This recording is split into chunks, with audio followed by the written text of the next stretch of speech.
Okay, folks, I'm going to call this meeting of the Champaign County to order at 6:30. Will the clerk please call the roll? Rogers. Sexton. Smith. Here. Storr. Present. Straub. Yes. Taylor. Here. Thorsland. Here. Vantage Theorodot. Here. Wilson. Here. Cowart. Present. Esri. Farney. Here. Furtado. Greer. Here. Hanauer Friedman. Locke. Here. Lockshin. Michaels. Owen. Here. Pugh. Rodriguez. Carter. Here.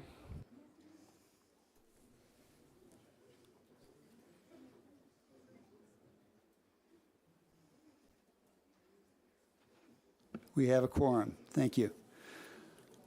All right, for tonight's prayer, may we all have patience, courage, understanding, and determination to meet and overcome the inevitable difficulties, problems, and failures in life. Amen. All right, let's all please stand for the Pledge of Allegiance.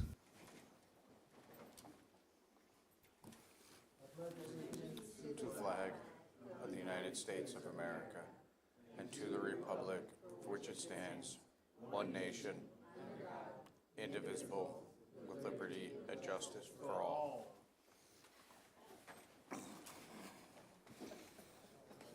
Will the clerk please read the notice of the meeting? Notice is hereby given that a regular meeting of the County Board, Champaign County, Illinois, will convene on October 24th, 2024, 6:30 p.m. in the Shields Carter Meeting Room, Brookings Administrative Center, 1776 East Washington Street, Urbana, Illinois, in said county for the purpose of allowing and ordering payments of claims against the county, receiving and acting upon reports of committees, and such other matters as may be brought before said meeting, which said meeting shall continue in session from day to day until the completion of said business. Thank you. Can I get a motion to approve the agenda? All right. Motion second is Jen Locke. Motion and a second. Is there any discussion? Go ahead, Stephanie. I move that we move the American Rescue Plan Act up to after, I move it up. 7C, sure. There's only a 7A. 7C. Oh, wait a minute. No, not that far up.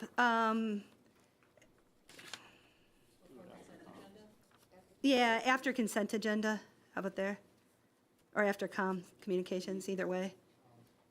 All right, so between 10 and 11. Okay. Okay. Sorry, I should have formed that in my brain before I said it. Second. All right, we've got a motion and a second to amend the agenda. All in favor signify by saying aye. Aye. Opposed, same sign. Yes. First, I didn't catch who offered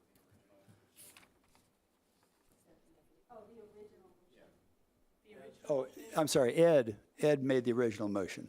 Yeah. And who seconded Furtado? Locke. All right, and Stephanie has moved that we amend the agenda. I'm trying to say, did I get a second on that? Second, Thorsland. All right, we have a motion and a second to amend the agenda. All in favor, signify by saying aye. Aye. Opposed, same sign. Motion carries. All right, all in favor of approving the amended agenda, please signify by saying aye. Aye. Opposed, same sign. All right, we have an agenda. Thank you. All right. The time for the regularly scheduled meetings are listed on the agenda. All right. Next up, employee recognition. Can I get a motion to approve the adoption of Resolution 2024-229, honoring county employees for years of service?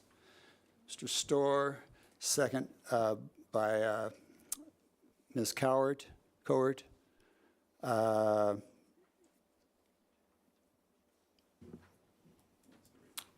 would the policy chair like to read the resolution? Thank you, Chair Summers. Resolution number 2024-258. Resolution honoring county employees for years of service. Whereas it is the vision of Champaign County Board to be recognized leader in local government where every official and employee has personal devotion to excellence in public service and embraces the highest standards of ethics and integrity, which enable Champaign County to provide the best customer services to its citizens. And whereas one element of pursuing this vision is communicating to employees that their service to Champaign County is valued and appreciated. And whereas Champaign County employees admirably serve the people of Champaign County with full commitment to the responsibility of county offices, work in partnership with fellow employees and county officials, and have dedication to the best interests of all the people of Champaign County. And whereas the Champaign County Board wishes to recognize the dedication and service of the employees who have reached 5, 10, 15, 20, 25, and 30-year milestones in October 24, now therefore be it resolved that the County Board of Champaign County hereby recognizes each of the aforementioned mentioned Champaign County employees as an asset to its citizens of Champaign County and expresses gratitude and sincere appreciation for their years of service. Presented, adopted, approved, and recorded this 24th day of October, Anno Domini 2024. And if you would, please rise as I call your name. Robert Dawkins, physical plant, 5 years of service. Christopher Carlson, sheriff, 5 years of service. Cecilia Phillips, circuit clerk, 10 years of service.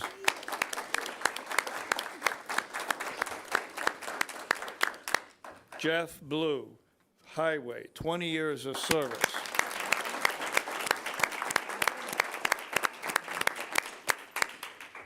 Seth Herrig, sheriff, 20 years of service.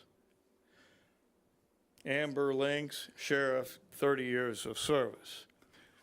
Thank you all, and if it'd be all right, I will proceed with another recognition. Let's go ahead and vote on that one and then move on. Very well. All right. All in favor, please signify by saying aye. Aye. Opposed, same sign. Motion carries. All right. Thank you, Chris. Champaign County Board would like to acknowledge the following professionals. Oops, wait a minute, excuse me. In July, young professionals from around our great county were nominated by their colleagues for outstanding work and admirable qualities for the Central Illinois Business Magazine's 40 Under 40 Awards. The winners were chosen based on achievement, experience, innovation, leadership, and positive community involvement. The Champaign County Board would like to acknowledge the following professionals named in the class of 2024 40 Under 40 for their leadership and dedication to making Champaign County a wonderful place to live and work. Peter Pashhawk, Energy Efficiency Program Manager, Community Services Division, Champaign County Regional Planning Commission.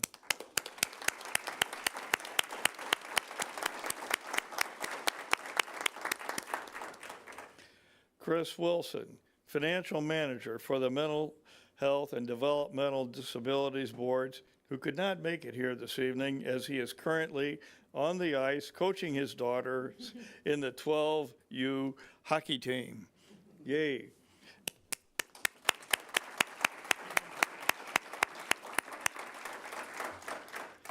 Finally, my colleague, Jamala Rogers, Champaign County Board District Number 10 representative. Unfortunately, not here this evening, but thank you for the class of 2024, 40 under 40.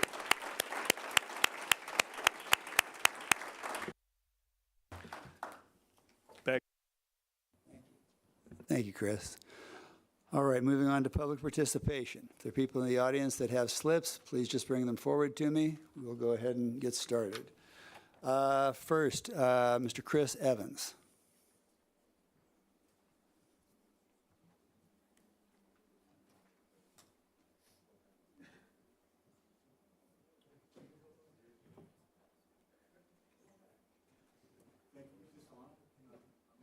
Push the button, you'll see red.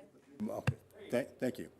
Hi, I am Chris Evans, and in case I'm recognized as one of those loony Urbana City Council members, full disclaimer, I do not represent the City Council or the City of Urbana government in any shape or form. What I'm about to say are strictly my personal opinions as your constituent in District 9.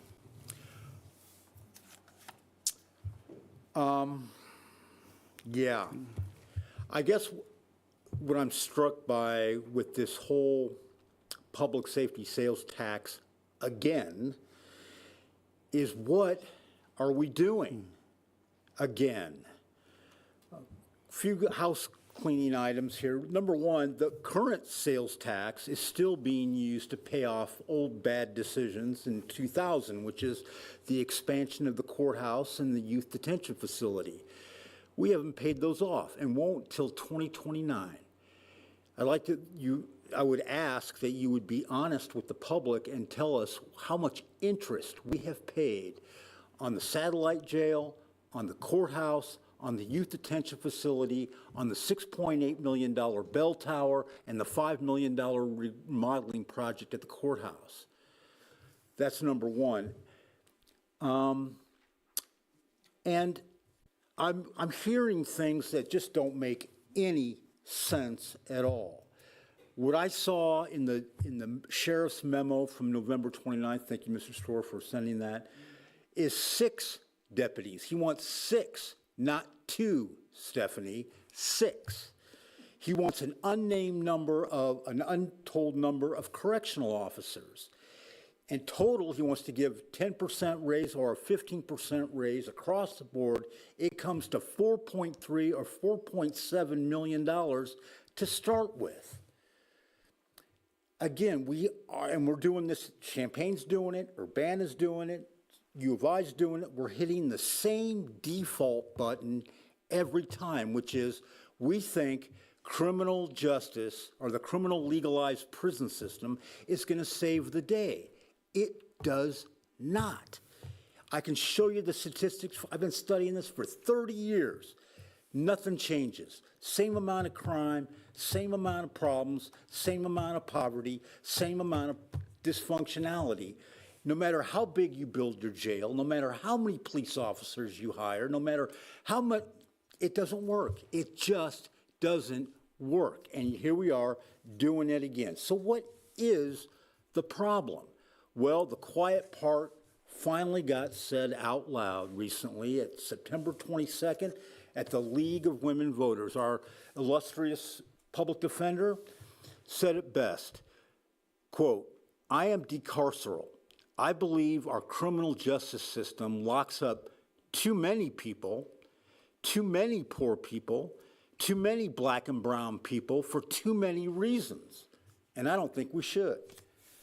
There it is. That is the problem. In all our discussions, we constantly plan for dysfunctionality. We accept that there's going to be crime. We accept that there's going to be gun violence. We accept that there's going to be low achievement scores in the schools. We accept that there's going to be poverty. We accept that there's going to be unemployment. Nobody ever takes a stand, and instead we plan for jobs about it. We accommodate it.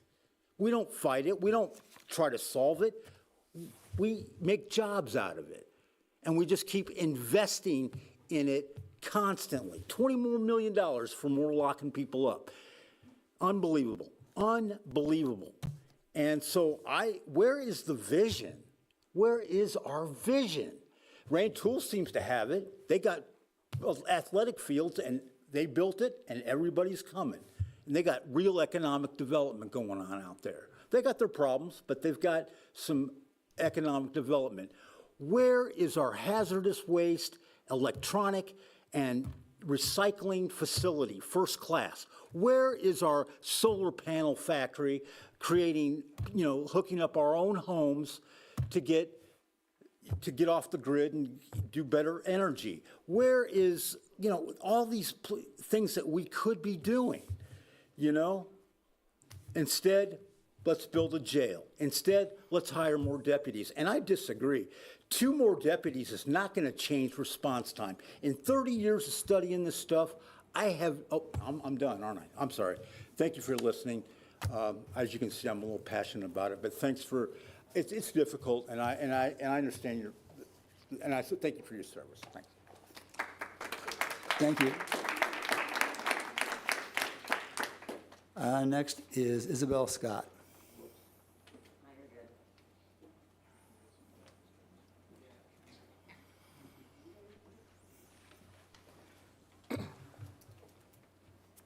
Okay. My name is Isabel Scott. I'm a resident of Champaign. I'm here to speak against the proposed county sales tax and mismanagement of county resources by the board.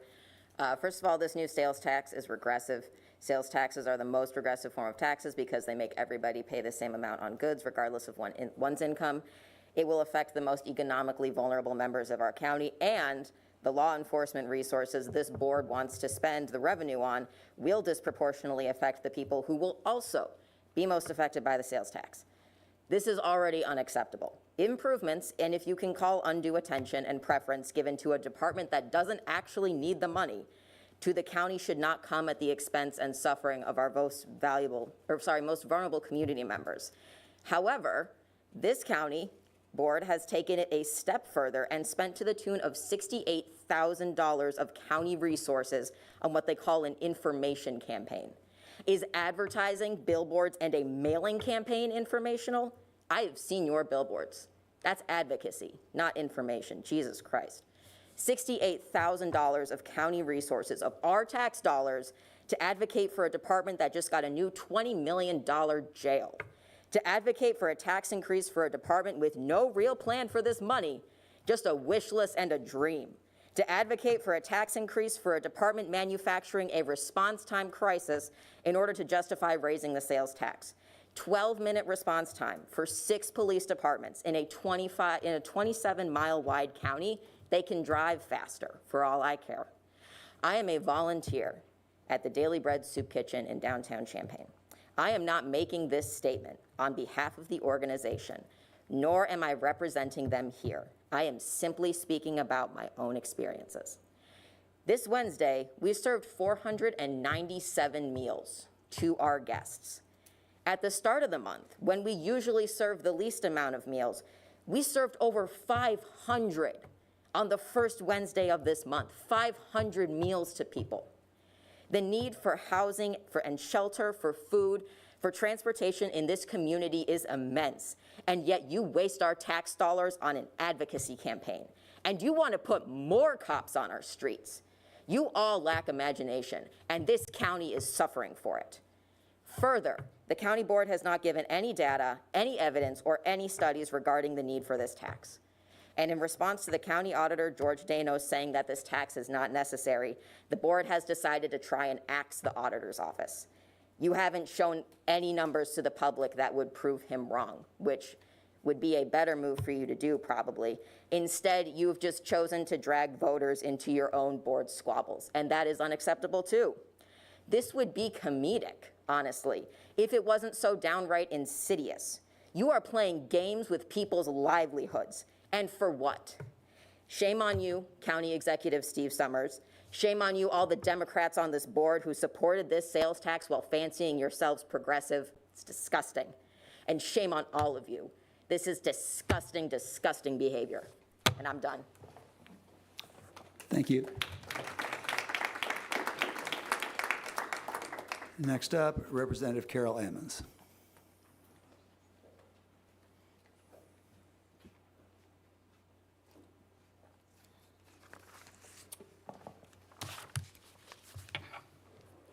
Good evening, Board.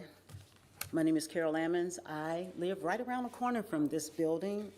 As a county resident, I wanted to speak to the sales tax issue that is before you, and that's before the people. As I said, my name is Carol Ammons, and I am the state representative for the 103rd District. I want to start by thanking those on this board who understand that the proposed sales tax increase not only is regressive, but an ineffective method to secure public safety in Champaign County. As a former member of the county board, I have sat in the very seat you're sitting in tonight. During my tenure, I opposed the jail. I opposed the jail expansion and the seemingly endless request to spend more on law enforcement. I also helped commission the Racial Justice Task Force to reduce the reliance on jail building and law enforcement expansion. I'm here to address the county executive and those on this board complicit in the attempt to shoulder an unwanted, unnecessary, and very harmful sales tax on the people. Whether it's the regressive nature of this tax, taking disproportionately more from those with less, or the public persuasion campaign the county government is using taxpayer money to fund. This county government is in crises. When I was on the county board, we spent $0 on every single public referendum we had. It's worth noting that since its inception, the county executive form of government has resulted in chaos.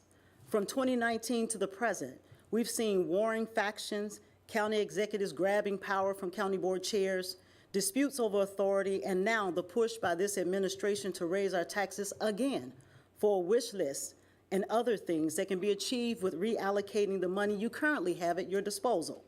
This is the reason why the county executive form of government exists in only one other jurisdiction in the entire state of Illinois. This backwards tax, a wish list that contains items like printers, a new carpet, new paint, is no reason to ask the taxpayer to fork over another $7 million, all while using $68,000 of taxpayer money to unethically manufacture consent.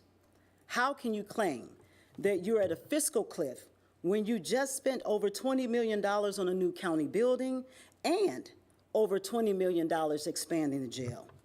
Since public education about this issue is virtually non-existent, the county went fishing for a rationale from the departments to justify the tax increase.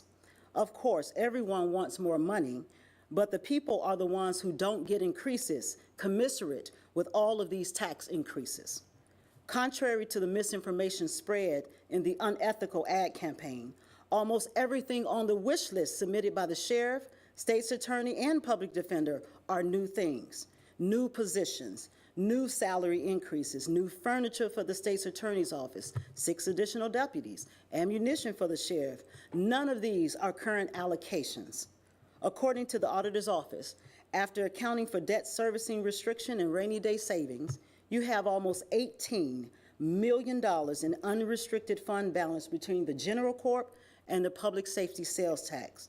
Clearly, there is no budget shortfall. There are funds sufficient for the government to run. If these numbers are incorrect, provide the correct numbers to the public. Our community wants stronger indigent defense, and so do I. That's why the General Assembly provided additional revenue to the Administrative Office of the Illinois Courts for the public defenders throughout the state. And you can too, without raising taxes. If the public defender's request was truly a priority, you would allocate the money she needs today. That office has been systemically underfunded, and with the cash available on hand, you can make a significant difference, yet you don't. The documents on your website sends nearly all of the new revenue, if it passes, to the sheriff's office and the state's attorney's offices. Beyond that, you make no specific recommendations, just ideas. Let me say this is not personal. This is about the constituents who call my office asking for help every day with rent and utilities and food and shelter. I've been fighting regressive taxes and reforming the criminal legal system my entire career, and this is not a departure for me. Perhaps this board should look at its own ethics policies. Ethics Ordinance number 719 prohibits the use of county funds or time to promote or oppose any candidate or referendum on county time using county resources. For your review, look at 5, 6, 7, 8, 11, 12, and 13 of your own ethics policy. I encourage the taxpayers of Champaign County to axe this tax and keep the auditor. Thank you. Thank you. Next up is Liz Pollock.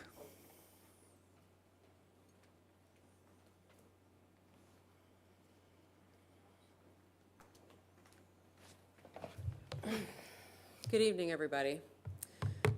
So I have one concern, and that concern is how do we serve the indigent citizens of Champaign County that need public defenders to help them through the legal process that they are having to undergo when charged with a crime. What I know is that under the current county fiscal projections, we are not going to have enough money to pay my people to work, to support my expert witness funding, to support the training that my office needs, to support the software that we need in a developing digital age, and to do the job that is constitutionally mandated for us to do. Like I said, I have one concern. Now, this board has been incredibly supportive of my office. I think that I have had many of you come visit me. We've had coffee. You understand the burdens that we are undergoing right now. You understand that when I have to offer somebody who's fresh out of law school with $200,000 worth of debt a minimum salary of $55,000, that is not going to get me people to stay with me, to work with me, to work for our clients, and to be able to sustain that. It is simply unsustainable. Our current budget does not work for the Public Defender's Office. Now, I am not a financial professional. I have not done a deep dive into the financial numbers that have been presented by the auditor, but I do know what this board has looked at in terms of what our fiscal projections are. And I know that in a year and a half, I'm going to be given an option to cut staff, to cut salary, and to volunteer to do a crap job representing the people of the county that deserve to have the best representation possible, because it doesn't matter, should never matter how much money you have, what kind of representation you can get. Now, right now, as of this morning, I have 80 clients, and a lot of them are mine personally, who are being housed in Kankakee and who are having to pay 3 or 4 times the cost to talk to their families. I have to spend every Saturday and Sunday in the car driving back and forth to Kankakee to see my clients and give them the opportunity to talk to me about their cases, to prep for their trials. I'll be up there on Sunday again, as will many of the people that work for me. And I'm telling you now that if we do not find an additional source of revenue for this county, I'm not going to be able to do the job that is constitutionally mandated for me to do. And what's going to happen is that the citizens of Champaign County that we're all here talking about protecting and what they deserve, they're not going to get that service because we're all going to burn out. The fact that I've managed to keep a full staff at this point with the salaries that we pay and the resources that we have is a miracle. And it's only because I managed to find a group of people that are so dedicated to the services that we provide that it doesn't matter that they don't see their families, and it doesn't matter that they make a crap salary, and it doesn't matter that they work 70 or 80 hours a week because they're dedicated to it, but you can only go on for so long before it's over and you can't do it anymore. And in a year and a half, if there is no additional source of revenue, and this board comes to me and says, you have a choice, cut staff or cut salary, then I'm going to come back to everybody who didn't support an additional source of revenue, and I'm going to say, this is your problem. It's not mine, because we're doing everything we can with incredibly limited resources, and I am tired. I'm exhausted from this job. I came to the county because I wanted to spend more time with my family, because I was in federal court and I was traveling to Rock Island and Peoria and Springfield, and I was too tired. And I was like, this will be great, I'll be home. I see them less now than I did then. And that's true for everybody who works for me. I've got 5 employees right now on grant money. That money that came from the state, that's not automatically renewable, that's a grant. The money I got from Partners for Justice for my mitigation specialist, that's not renewable, that is a grant. I've got $500,000 worth of stuff that could disappear in a second if we don't have an additional source of revenue. And what I know is that this board, every single one of you, has met with me and supported me, and you understand why we do what we do. And you understand that we need the resources to continue to do what we do. And I'm asking people to support this office and giving me what I need, which technically is 11 more lawyers in order to do the job that we need to do to protect the most vulnerable people in this community. Thank you. Thank you, Liz.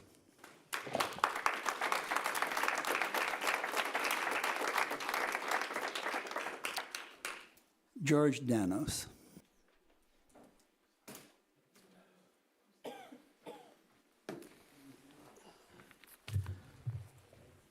Good evening.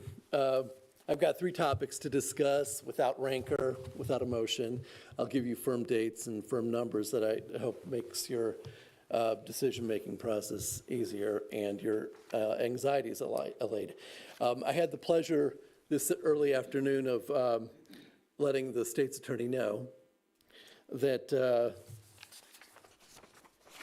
ACFR will be delivered to our external auditor by tomorrow, October 25th, and that because it takes between 3 and 4 weeks for the ACFR to be fully audited, the favorable opinion should be received near November 22nd. I take great satisfaction in the availability and the good relationship I have with the fiscal director of RPC, who you may know as having come from my office. I hired him during with an open hiring process, and we've maintained a good relationship, and teamwork makes dream work, if you can tolerate a cliche. So I do expect some thanks, if not to me, and I never expect thanks from other electeds, to Orion, who's done very good work on contract for the Office of the County Auditor. Incidentally, I did not require additional funds.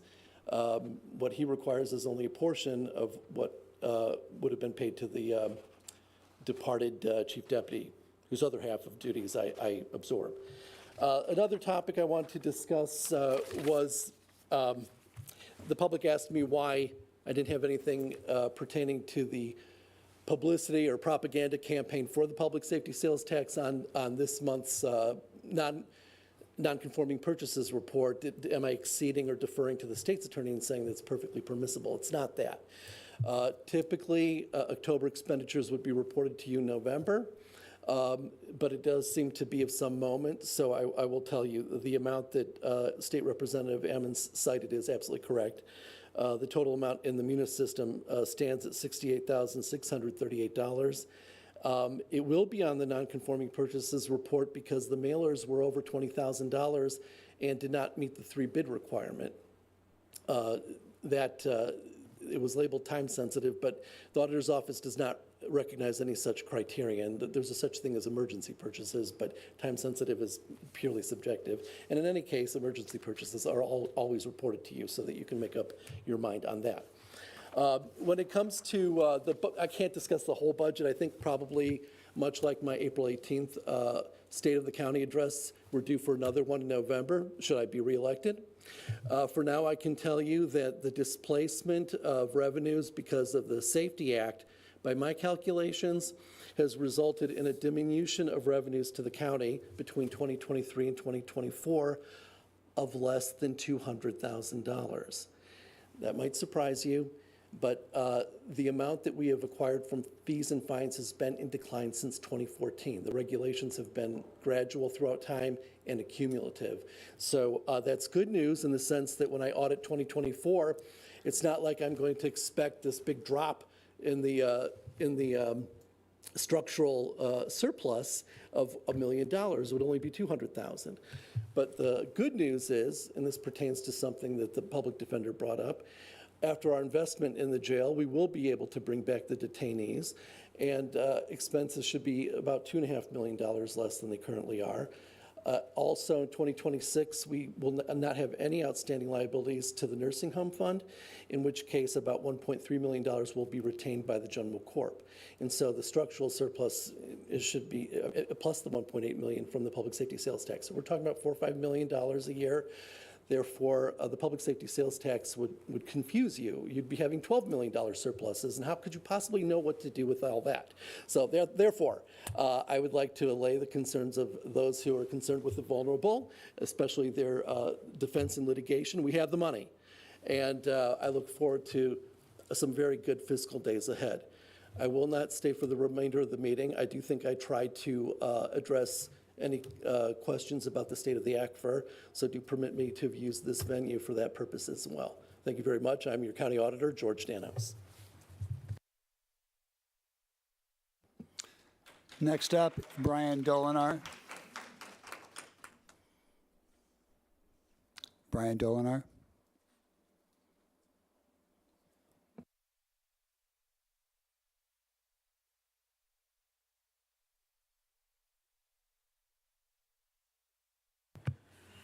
Good evening. I'm also here to speak on the public safety, quote-unquote, public safety sales tax, which is a regressive tax. I've personally come here and opposed this tax for years. I've lived in this town for 20 years now. Most recently, I've watched the construction of a $20,000 renovation to the downtown offices that the county offices are going to be moved to. I live 2 blocks from there. I watch the new windows go up. I drive my kid out to the Brookings, and I watch another $20 million project, the construction expansion of the county jail. I drop my kid off to play soccer, and I watch that building be built out. Now I've heard of $68,000 being spent on mailers, on billboards, on TV and radio ads. And then I'm hearing about this manufactured crisis. With that $68,000, we could have already paid an additional position for the public defender's office.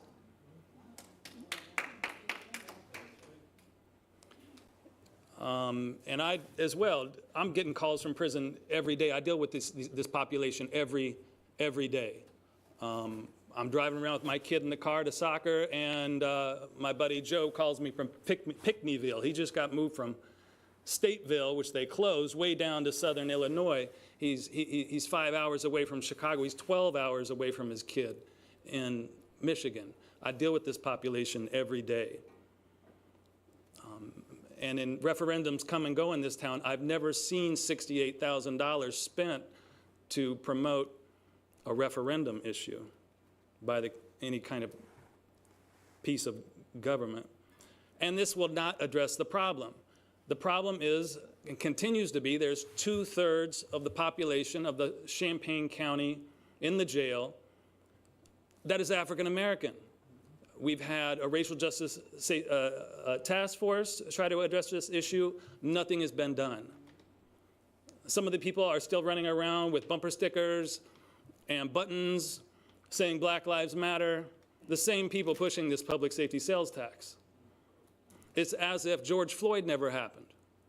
It's as if Sonia Massey in Springfield never happened. It's as if Kewan Carrington never happened. And we continue to blame the victims instead. The problem is the state's attorney is overcharging individuals, holding charges over people for 2 or 3 years, failing to negotiate. The mob action charges against 9, now 10 people for participating in nonviolent exercises in support of Palestine. People are still being prosecuted, having these charges held over their heads by State's Attorney Julia Reitz. And nobody's talking about the actual conditions that people in the jail are facing and their immediate needs, talking to their family. It was us activists who came here and brought the issue of the jail phone contract. which was renegotiated, and people were given free phone calls. And then I've only been recently notified that now all the mail that's incoming from family members, from children to people into their loved ones, you know, daughter wants to send a Christmas card, a Halloween card to dad in jail. That is all being digitized now. So you cannot see your daughter's handwritten note in your Halloween card. This is all being digitized by some remote company, looks like it's based in Kentucky, from what I've seen. The new jail expansion, my understanding is that there's no plan for programming. And it's about to open any day now. So what is the plan for programming? There are no visitations. There continue to be no visitations, which used to happen between a plexiglass wall. All this has been monetized, communications cut off, families separated. It's not these, there's no care about these individuals.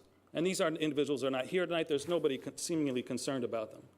Lastly, I want to suggest what would happen in 2 weeks if we have a Trump presidency under mass deportations. What did J.D. Vance said?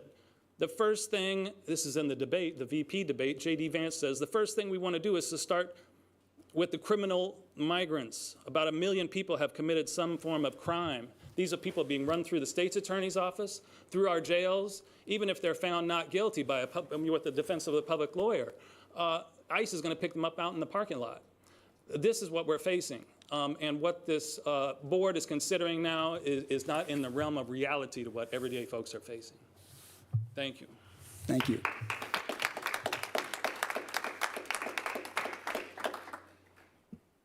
Martell Miller.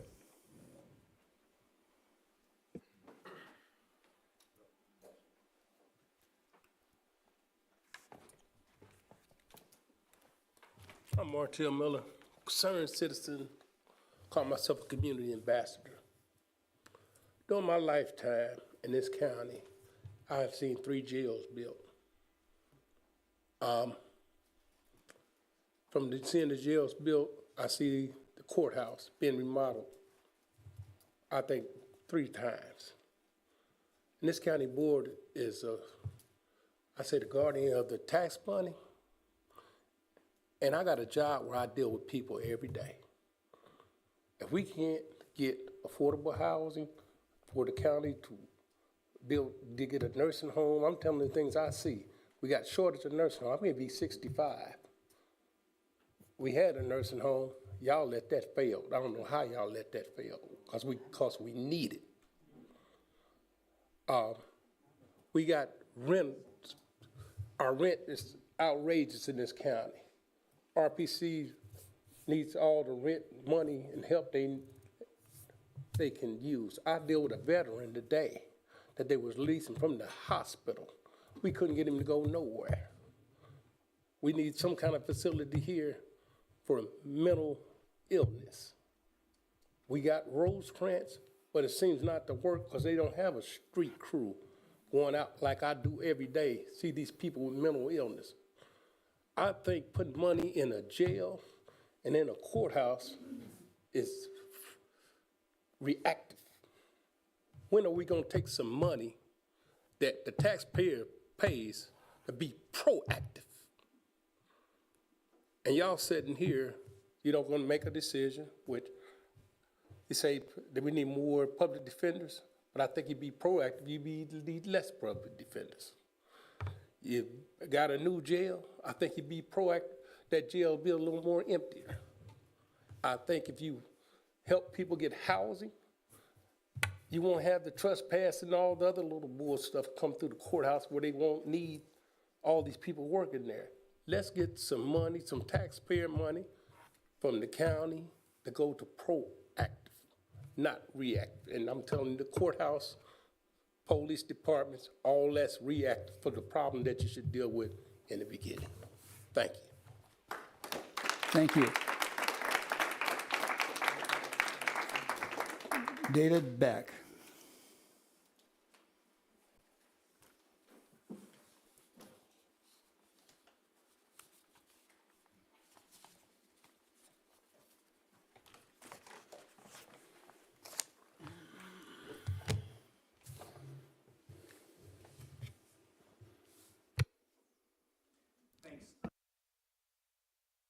you just turned it off. Red light on. Red light means on. Yeah. Wow, that's counterintuitive. Thank you. My name is David Beck. Some of you know me. I am a regional director with AFSCME, Council 31, labor union, who among many others represents many county employees, including this lovely person, CC Phillips, who you all just honored for her 10 long dedicated years of service at the county. I'll be very brief, actually. I just want to take a moment to thank you for having the courage to put this public safety sales tax on the ballot. I stand with you all. I agree with you. I've already voted yes on it, just down the hall. Our members, as I said, they work in every office in the county, and they do amazing work. They provide a much-needed service, or services, I should say, for the citizens of this county. The problem is they don't make enough money. They don't make enough money to live in this county, many of them. And just about everybody I talk to recognizes that, and they agree with us. When we talk with the county, we're in contract negotiations now, and every time, I've bargained or been somehow involved in bargaining with this county for many years now, and we always agree that our members, the employees of the county, don't make enough money. That leads to issues of staffing, understaffing. It puts a strain on the folks that are here because they're doing more work, but still not making enough money. And there's a lot of turnover in these jobs, so you're constantly hiring new folks and replacing them. And that puts a strain on the services they provide. We talk about wages. I mean, 10 years ago we were saying the wages weren't enough, and now we've gone through several years of really crazy increased cost of living. The raises that we were able to negotiate did not take care of that, so our folks are even more in the hole. Just about every public employer, if not every public employer in this county, pays more, or in this area pays more than this county does. So if I'm a clerk here at the county, I can make more money at the University of Illinois, and there are jobs at the University of Illinois that I could take. If I don't represent the correctional officers, we don't represent the correctional officers here, but if I was a correctional officer here, the second I was here, I'd be applying to be a correctional officer with the state of Illinois, where I can make literally $10,000 more a year just down the road in Danville. If we're going to have people here that stay here and learn here and get better at their job and provide even better services, we have to pay them. We have to pay them a living wage. We have talked quite a bit, I think, with the county about all kinds of things: raising the wage, providing longevity pay to encourage people to stay. None of those things mean anything unless the county has the funds to do it. And so, I wanted to take the moment. You're hearing a lot of negativity, and I respect the folks that have come up here. But I want to thank you for putting it on the ballot, and I want to encourage everyone to vote yes. Thank you. Thank you. Ronaldo Camas.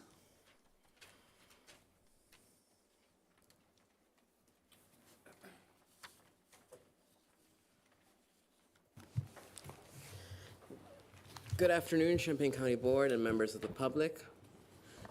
When I was here last, a member of the public implied that people were making a big fuss about essentially a piece of paper. In the literal sense of the word, yes, Ms. Rodriguez providing proof of residency is easy, but we have to understand the context of why this was asked of her and why the auditor and the chair both asked for her residency at the same time. And let me start by saying that there's a comparable case in national politics. People might or might not remember that President Obama was the subject of harassment by conspiracy theorists. They demanded to see Obama's birth certificate. because they did not think he was born in the United States. This was, of course, a racist ploy by people who were not comfortable with the fact that President Obama was our first African-American president, among them Donald Trump. I think that what is happening here is very similar. It started with the auditor and the chair, and then it spread to the local chair of the Republican Party, who also asked for proof that Ms. Rodriguez lives in District 8. But let's put aside the racist connotations of asking the sole Latina board member for proof of residency for a moment. Both the chair and the auditor provided different justifications for their actions. The chair said that they were concerned citizens, and she was passing those concerns along. Yet those concerned citizens have yet to come forward with their concerns. I am unaware of anyone coming forward and saying they had these concerns. If you're a concerned citizen, you come to county board meetings, just as I have, and just as the people behind me have come. That's why I made it my mission to come to one of these board meetings and raise those concerns that I had. The auditor also offered a terrible excuse for him emailing Ms. Rodriguez's landlord. In a recent article by IPM, he said that he mistakenly put his official signature in the email. He also said that he mistakenly used the word auditing in the email. In the article, Mr. Dano states, "I think about auditing every day." He thinks about auditing every day, yet he is unable to have the audit completed on time. Nonetheless, these excuses, in my opinion, hold no water. In my opinion, the people who should be concerned about Ms. Rodriguez's qualifications to serve as of the county board are her constituents of District 8. Because even though she serves in the Champaign County Board, which makes decisions for the whole county, she's only elected by the people of District 8. They are the ones who have the most to lose if Ms. Rodriguez is not a resident of District 8. Both the chair and the auditor have yet to apologize to Ms. Rodriguez for their conduct. Elected officials should be able to take accountability when they make mistakes. Yet I have never seen the chair or the auditor apologize for any of the mistakes they have made. This is evident more in the auditor, who has not taken accountability for the audit being late, and that stated on the IPM article that none of the audits have been turned in late. Even if the auditor was doing his job, he has not taken accountability for the numerous HR complaints, which included the fact that he had pornographic images in his county-issued work computer. If he was an employee, he would have been fired already. In November 5th, and right now, people can vote. They can choose to hold their elected officials accountable. They can also choose to eliminate the office of the elected auditor, or they can choose to vote for his opponent. I have chosen to do both. I have chosen to vote yes on eliminating the elected position, and I voted against Mr. George Danos and voted for the Republican opponent, because he should be held accountable in every way, shape, or form. Thank you. Thank you. Ron Kester.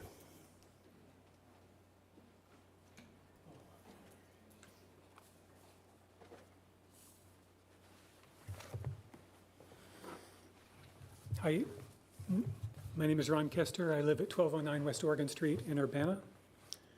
When I heard about the proposed quarter-cent so-called public safety sales tax, I thought this surely must be a mistake. Could the Democratic Party, with a supermajority in a progressive county in an overall progressive state, really be promoting the most regressive tax of them all to overfund the criminal justice system? To purchase individual inkjet printers for the state's attorney's staff, to purchase new furniture? I decided to look online to see if the sales tax is somehow the best of a bad situation. Nope. Every institute and think tank that specializes in economic policy agrees the sales tax is a regressive tax. This includes the IRS, and when you are notably less progressive than the IRS, you are on shaky ground. So why promote a quarter-cent sales tax? I think because it sounds so mild, so easy to manage, the sort of thing people won't really miss. This, of course, excludes the vast population in the county that already doesn't have enough. In 2022, Champaign County's poverty rate was calculated to be 19.2%. At a minimum, this is the size of the constituency that cannot afford any sort of sales tax at all. never mind a tax designed to bolster local institutions that primarily punish people who are experiencing poverty. Let's talk about that for a minute. Arraignment court is the first hearing that individuals receive when they've been accused of a crime, some crimes that are pretty routine and some that could become organizing principles for the rest of their lives. The substance of arraignment court consists of the state reading the charges against the accused, and most often the person doing so is reading from a police report. These reports offer a window into the lives of the people who get caught up in the criminal justice system. I've been to hundreds of arraignment court hearings at the local courthouse, and I can offer you this key observation, one that the state's attorney's office and the sheriff's office is unlikely to volunteer. Arraignment court is exclusively about race and poverty. Not sort of, not trending in that direction. It demonstrates day after day, week after week, that our criminal justice system focuses on those two qualities, race and poverty, and virtually nothing else. Someone was stopped by the police with an unregistered handgun under the driver's seat of their car. That's a black male. You can predict it without knowing anything else. Someone was busted for methamphetamine. That's a poor white person. If they weren't exactly poor when they started using, they're poor by the time they get to arraignment court. Retail shoplifting, credit card fraud, a public nuisance charge, could be black, could be white, but they won't be part of any sort of middle class or professional class. Impossible to imagine they will ever be affluent. So I ask you, progressive Democrats with a supermajority, how are you hoping justice will be done when you collect money from those who don't have enough, then hand it over to those who get paid to punish those who don't have enough? I don't think you are doing this because you are evil. I don't think you are doing this because you are stupid or mean-spirited or misanthropic. You wouldn't be volunteering your time to represent the people of Champaign County if these qualities were part of your character. I think you are promoting a quarter-cent so-called public safety sales tax because it is the easiest way to increase your spending authority. But let's be clear, the new spending authority you hope to achieve with such a mild-sounding tax won't have any strings attached. You can tell the public, tell the media, even tell yourselves all the benefits you hope to realize on behalf of the county, but when it comes down to it, if the tax passes, those same people who sent along their wish lists will have to show up all over again, hat in hand, calling in favors if they have to, in order to get the money. You are presenting promises to the public you don't have to keep. I want you all to be better than this. I want you to be leaders among us, not just the managers of budgets. If you believe taxation is the right mechanism, dump the current effort, pick the right tax, and make an honest case to the public. And if you believe the money should be assigned to criminal justice, then invest it in programs that improve the system for all people of Champaign County by addressing the problems of racism and poverty before you do anything else. I early voted against this tax, and I think everyone else should too. Thank you. Thank you. Point of information, I'd like to move that we extend public comment beyond the hour because we're at the hour. And I don't believe we have that many more slips left. We had 2 more minutes, but you're ahead of me, Stephanie, as Okay. you usually are. So yes, if you're making the motion, can I have a second to extend public comment? Second, Don Owen. All in favor signify by saying aye. Aye. Opposed, same sign. Motion carries. One opposition. Thank you. Noted, Mike. Oh, I thought it was. That's. Thank you. Sarah Sabwala.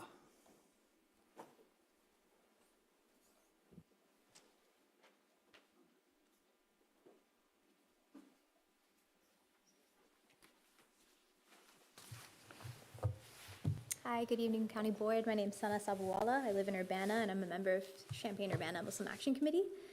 I've come here before to talk about funds mismanagement in the state's attorney's office, and I'm here today to talk about the public safety sales tax because it seems to be doing the same thing. I think it's terrible that the public defender's office money is, at least in public narratives, I don't know officially, But in public narratives, it's tied to the police budgets with this public safety sales tax. The over-policing of the indigent community is why the public defender is so overworked.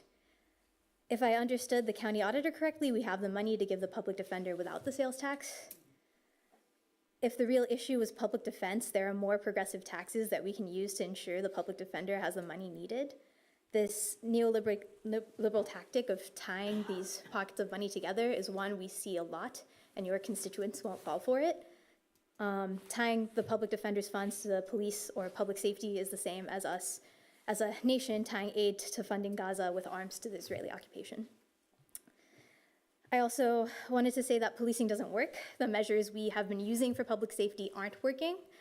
Pouring more money into our police isn't going to fix our problems, so we are not using our budget wisely.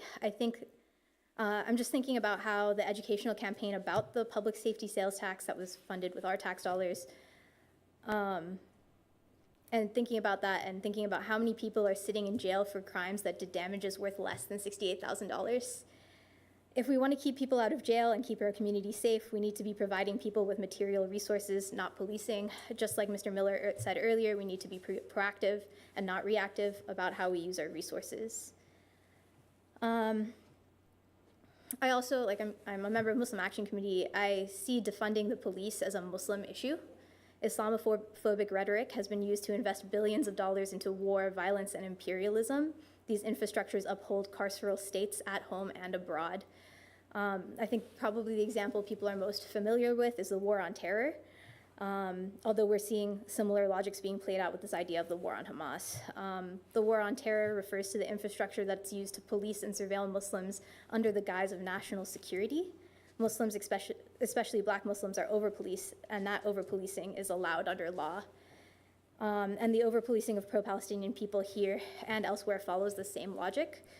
Money is being wasted on charging pro-Palestinian protesters with felonies, and I believe this is connected to the whole system of quote-unquote public safety.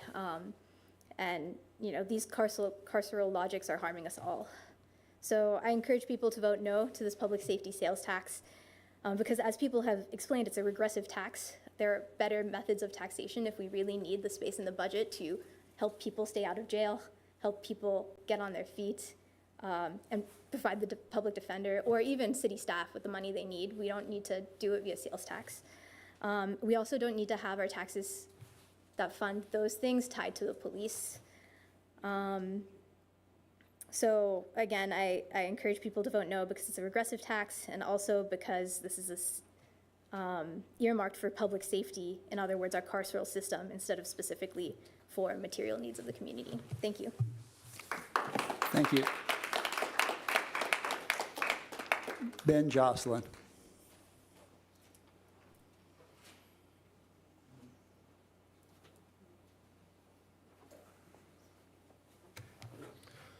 Hello there. First, I want to thank you for extending the meeting so I'd have a chance to speak. I want to thank the public defender for all the work they do, Carol Ammons, the various public officials who've come up and sort of talked against this. I want to quickly sort of address the auditor. I think it's like a really bad idea to get rid of a position that's accountable to the public, which sort of oversees accountability. I know that there's folks who say that that's a redundant position. I think that it's really important that we have public accountability that's directly tied. I don't want this board able to hire the people who then are going to oversee it. I think that's a conflict of interest. You say that it needs to, that there will be an independent auditor anyway. We know how independent, like companies that are paid to do auditing are kind to the folks who hire them because they know that they can just be hired by somebody else. I think that it's incredibly important that the public have direct accountability to oversee the audit and the money that's going on. I think it's really important that there's someone who's got the sort of courage to say there's the money to fund the public defender without sort of changing the budget or this public safety sales tax. I'm a Parkland nursing student. I've got $2,000 of debt hanging over my head for vaccines that I got to begin that program because I don't have a lot of money hanging around.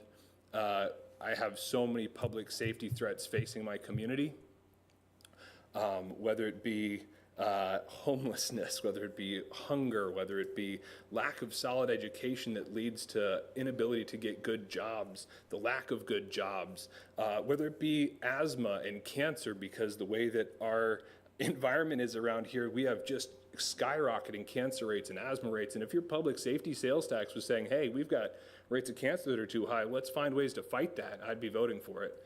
If your public safety sales tax was saying, hey, we've got too many folks who don't have a shelter or place to be, this money is all going there, and we're earmarking it for that, I'd be voting for that. If this public safety sales tax addressed any of the top 15, 20, 100 needs that I have for public safety, I'd be voting for it. But instead, the way that money has happened in this county board is that we spent COVID money on a jail. The reason we're in this budget crisis is like, because when we say, like, I've seen folks talk about, you know, jails taxes, like, we're gonna pay for civil services in there, make sure that the folks who are there are gonna do all right. But every time the money comes in, the crumbs go to the actual public safety, and the pie goes to folks like Julie Reitz, who's over prosecuting folks for having the courage to say we shouldn't be bombing children. The fact that we've got folks making decisions in our government that this money would give more money to, who are threatening to ruin people's lives because we are saying we shouldn't bomb children, that's a threat to my life. The chances that I end up in jail because that's the kind of leadership being shown by the folks who are being paid by this board is much higher than I care to think about. So I'm absolutely going to be voting against the public safety sales tax. I really hope that we can imagine a different form of public safety. For all the reasons that so many people have voted on or have said earlier today, with the small amount of funds that I have, I absolutely want that money to be going to the needs that I have, the needs that my community has, and I have very little confidence that the way that public safety is being framed here will do anything good for me or the people who I love. Thank you very much. Thank you. Mike Ingram.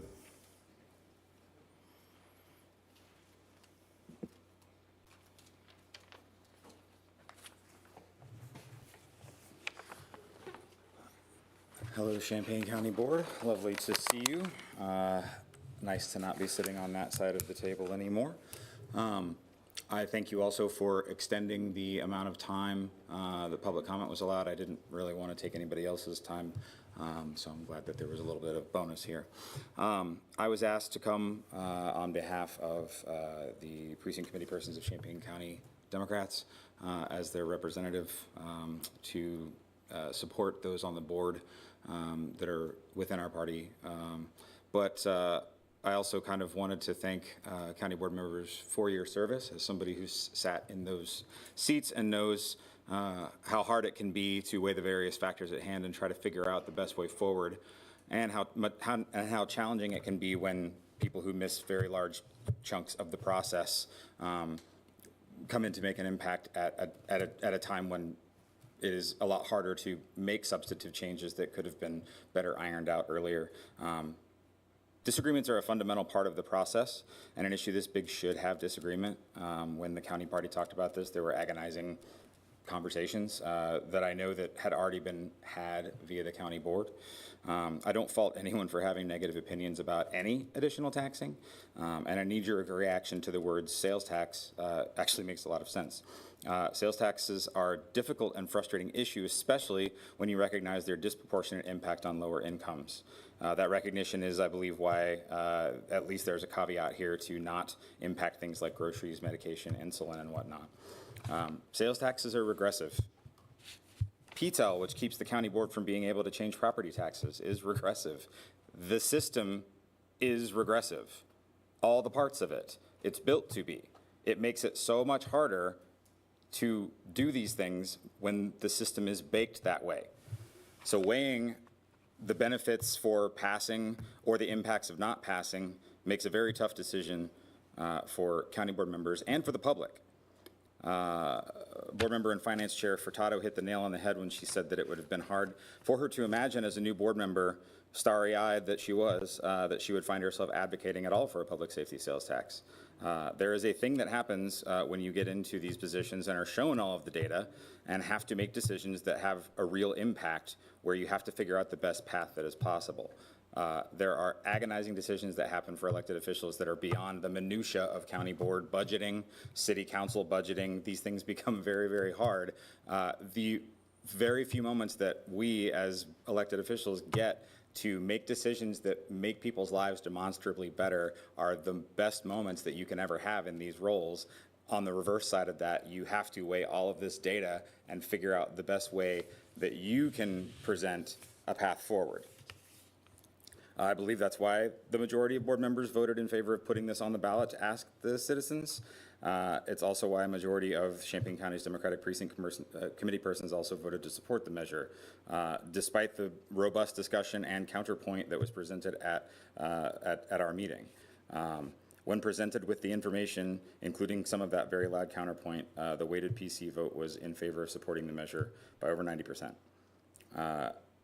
As much as I love to entertain conspiracy theories about gangs of 4 or 8 or 12 or whatever it is now, or shadowy power plays, the simplest explanation is that when people have access to the information, they tend to think that with all of the things that are a hindrance, this is the only way forward if we want to pay our staff, if we want to continue to provide services, if we want to continue to try to do the things that we as a county can do to make people's lives better. Weighing that versus the idea of regressive taxes is a very hard decision. The alternative way to raise revenue would be to revoke PTEL and enact home rule in Champaign County, which we can do with the county executive system. This is considered DOA and impossible. And the last time that it was actually brought up, it was torpedoed by some of the very folks that are very upset about this, which makes things a little bit hard. If the referendum doesn't pass and staffing and programs start to see cuts, we will probably see some of the same folks very upset about that. If the referendum does pass, however, it's a reminder that the people that make the decisions on where this budget will be allocated are the people in this room. There is a laundry list of things, and not all of them will be fulfilled.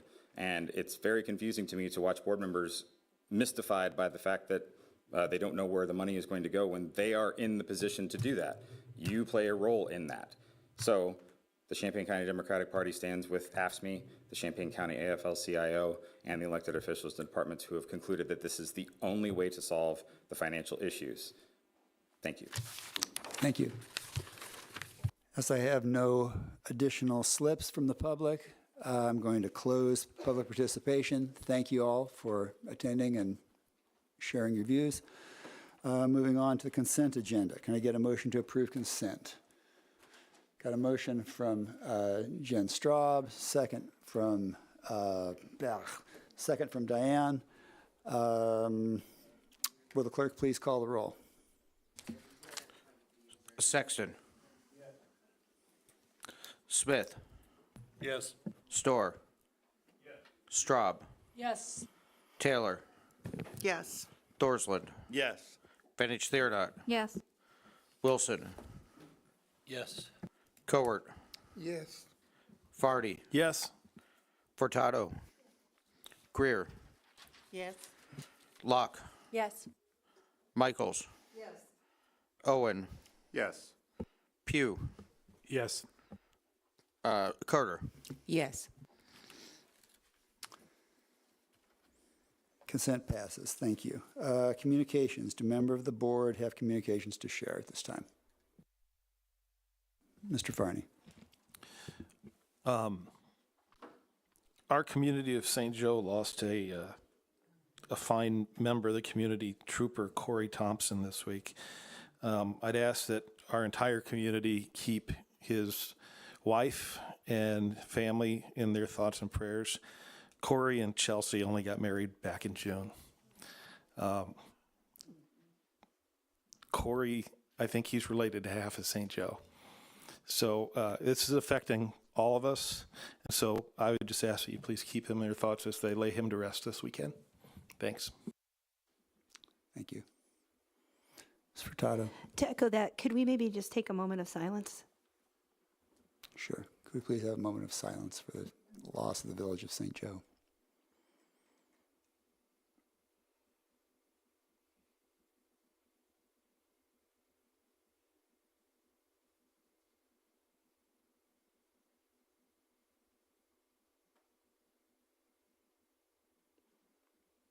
Thank you.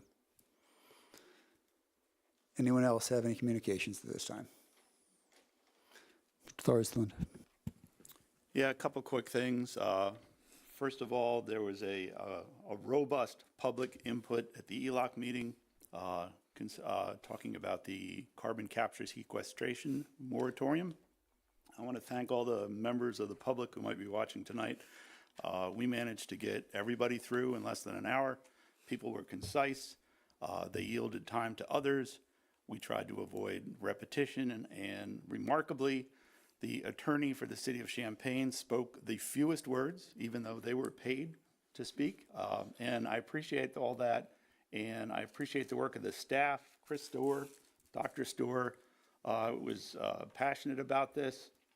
We asked staff to come up with a resolution that will go to ZBA for public hearing. And ZBA, the task is theirs now to do the hard work. We hope to see this before the board sometime in the new year. So thank you for that. Second thing, we've heard a lot tonight about budgets and money, and it's going to be tight. And the ARPA days of golden gilded funds dripping from the sky is gone. And as you know, I'm chair of the ELOC committee, and a lot of different things come before us. One of the answers, perhaps, to more revenue, my friend, is blowing in the wind. If you notice, if you drive west, Piatt County is starting to construct a wind farm. It looks a lot like the ones that you see in McLean County. I have some really quick numbers for you.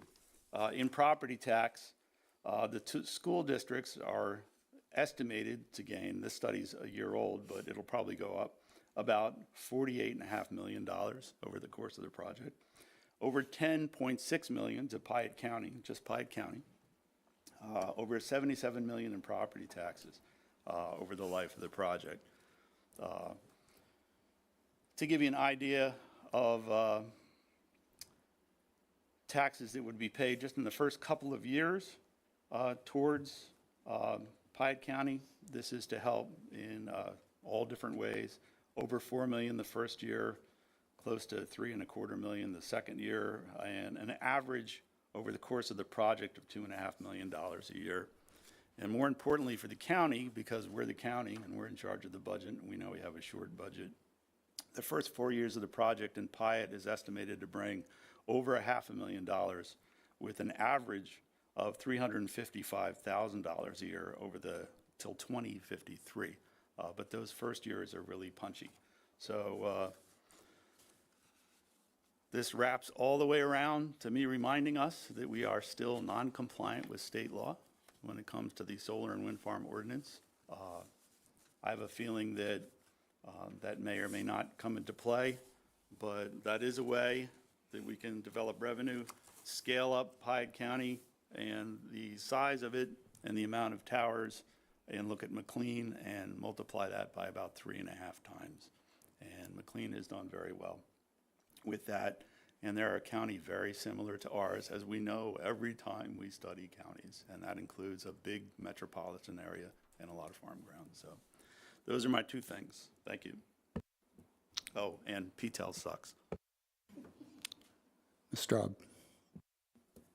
Lynn is here, so I need to make sure I get my brownie points. Two things that are very exciting are happening this weekend. The Black Mental Health and Wellness Conference is at Parkland on Saturday from 8 a.m. to 4 p.m. You do need to register. You can do that online. But it sounds like they're going to have, there've already been over 100 registrations, 180, Lynn says, and there is food, I believe, which is pretty great. So that's one thing, but don't spend all your time there. because also on Saturday is the annual Disability Resource Expo Center, brought to you by the Mental Health Board and the Champaign County Developmental Disability Boards. That is from 11 to 4 at Marketplace Mall. It is the 15th annual one, and it is a big lift for our mental health board staff. So please don't sleep on those opportunities. Mr. Wilson. Thank you. November 11th is Veterans Day, just around the corner. And I wanted to make a couple comments and a couple announcements. So Veterans Day gives Americans the opportunity to celebrate the bravery and sacrifice of all U.S. veterans. However, most veterans are confused between this holiday and Memorial Day, according to the Department of Veterans Affairs. So Memorial Day honors service members who died in the service of their country as a result of injuries occurred during a battle. Veterans Day was first established in 1938 as Armistice Day, which was the concluding of World War I, which happened on November 11th. I think it was like 11 o'clock at night on November 11th. And that was established in 1938. In 1954, President Dwight D. Eisenhower changed that to Veterans Day. So November 11 became Veterans Day, a day to honor American veterans for all wars. Over the years, Veterans Day has evolved into a day not just for remembering those who served in wartime, but also for recognizing all veterans, including those who served in peacetime. It now serves as a time to reflect on veterans' contributions and honoring ongoing challenges such as health care and employment. The day has become a platform for honoring service members while also advocating for veterans' needs.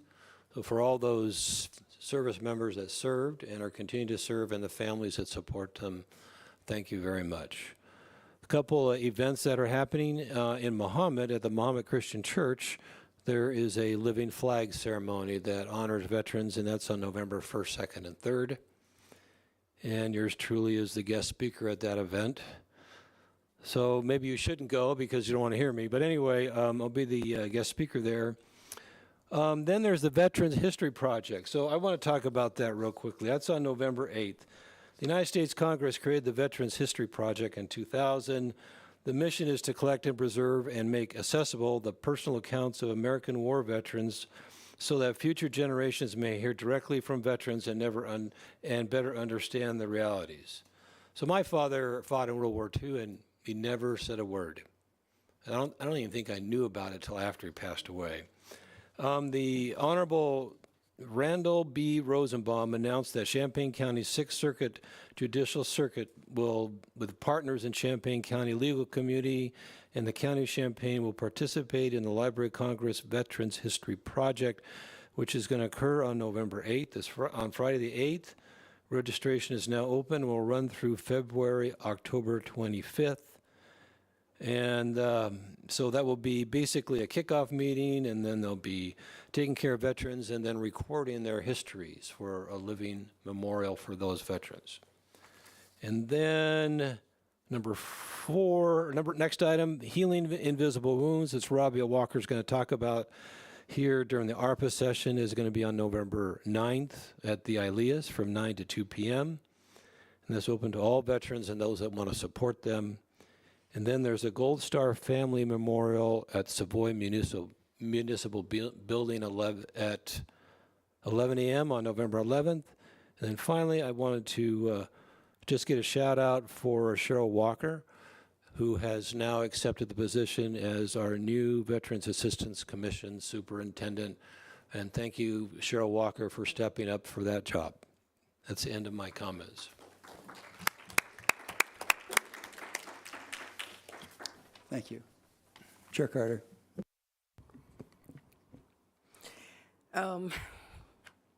I just want to add that 3 years ago when I joined this board, if I could have looked forward and seen the microaggressions sent by my very own board members, the way that I've seen this board act has been truly, truly embarrassing.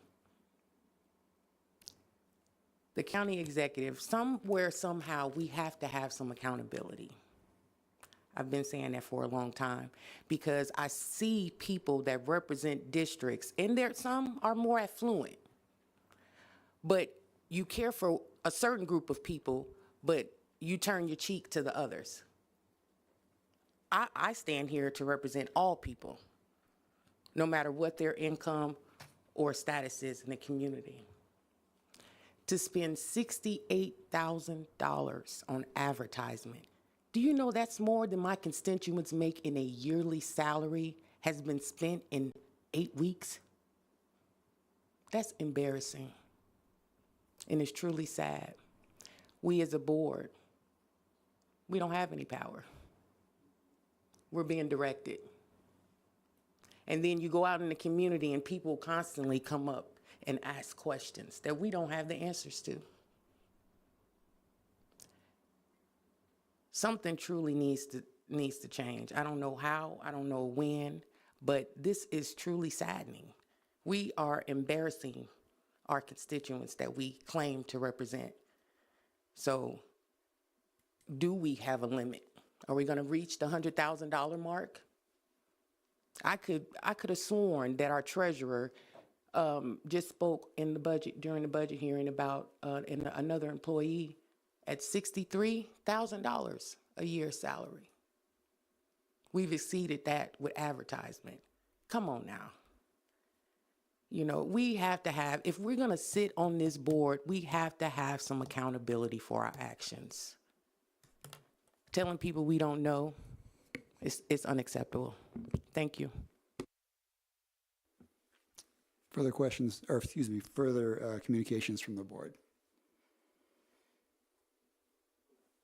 Don? I'm starting a timer. I'm going to stop at 3 minutes regardless of where I'm at. I have a lot to say. And I want to hear MC's report, actually. In 2013, I inherited an organization that had a $2.5 million deficit out of a $65 million budget. We didn't cut anything. We didn't have the ability to raise taxes because of PTEL. We didn't have the ability to institute a sales tax, which I would have been against wholeheartedly then.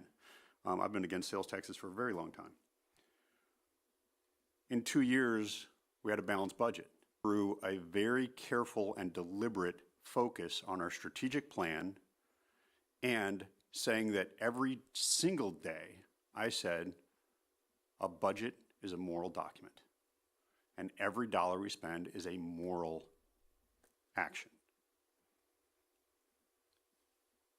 I'm very frustrated that we're here talking about a sales tax. You all know how I stand on this. I had lots of discussions in April, in June, so you know where I stand on it. And I appreciate many of you have been most of you have been very civil about it and have been very understanding about it. I hope I've been the same too. I get it. We're on different sides. I've also said over and over that, and I'm looking over there, Liz is no longer sitting there. I would be funding Liz now with what we have now because her task is the most important task based on my values, right? When I look at the strategic goals that this board, I was so excited 10 months ago. I came in looking at those strategic goals, I'm sitting there going, wait, how much time was we spent on strategic goals?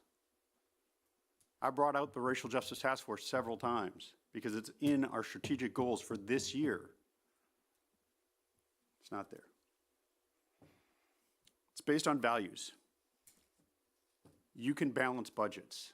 You can move things around. You can make decisions without asking our voters to pass a regressive tax. I've also voiced a number of concerns to the executive about the situation that we're in, right? That we have a lot of people questioning this. And the person who's defending that is a person who could benefit from the passage of this tax. And that to me draws some ethical concerns that I have voiced to the executive. And I just want to say them out loud because I have very serious concerns about that. 3 minutes. Mr. Furtado. I promise I didn't coordinate this with Don. I also am just going to talk for 3 minutes. I already had my stopwatch started before. I don't usually do the public comment, although I do feel like I've earned it today. So I want to say, I wish they had stayed, and on the off chance they listen on YouTube. A lot of the people who spoke here today, my guess is a lot of you don't know all of them in the way that I do. There's people who spoke here today that I love, that I've known since 2007, that I've been in reading groups with, talking about the kind of issues that they're talking about. It's like core to what I believe, right? And I think you could sit with that and still support the public safety sales tax. In fact, it's because I sit with that that I support the public safety sales tax. We heard a lot of talk about the jail and, oh, you spent the money on the jail. I was told for a really long time, close down the downtown jail, and you're just gonna see the numbers will drop, and you won't have to spend that money anymore. So we kind of did it. We didn't want to, but basically the roof is caving in, so we closed the thing down. And you wanna know what? The numbers didn't drop.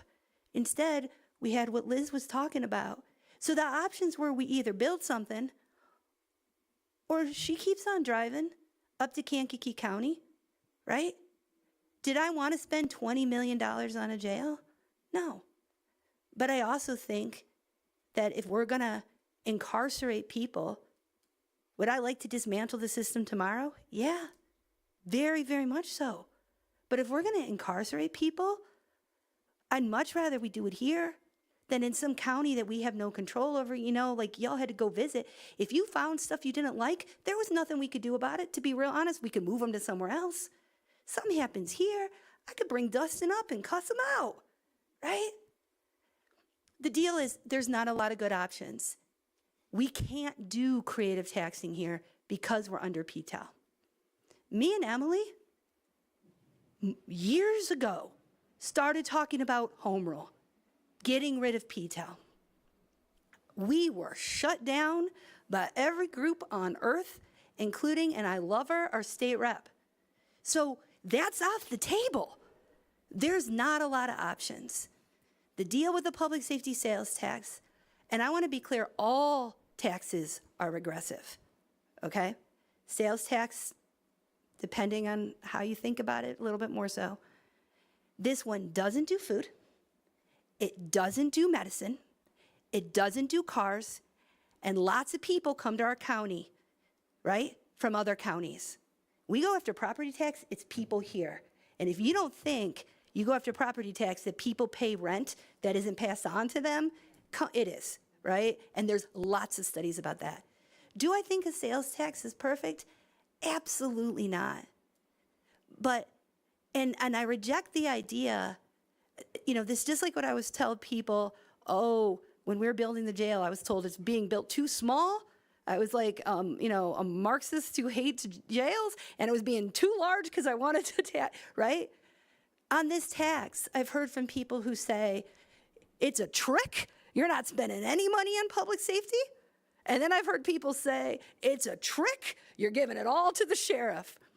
How about, I think that me and the people on this board have earned the trust. You want to know how my values are? Look at how we spent ARPA. We did wildly creative things. We were the most transparent of any government in our county. What we did is we are housing people. We gave money to people who are on the front lines, right, in our community. Right?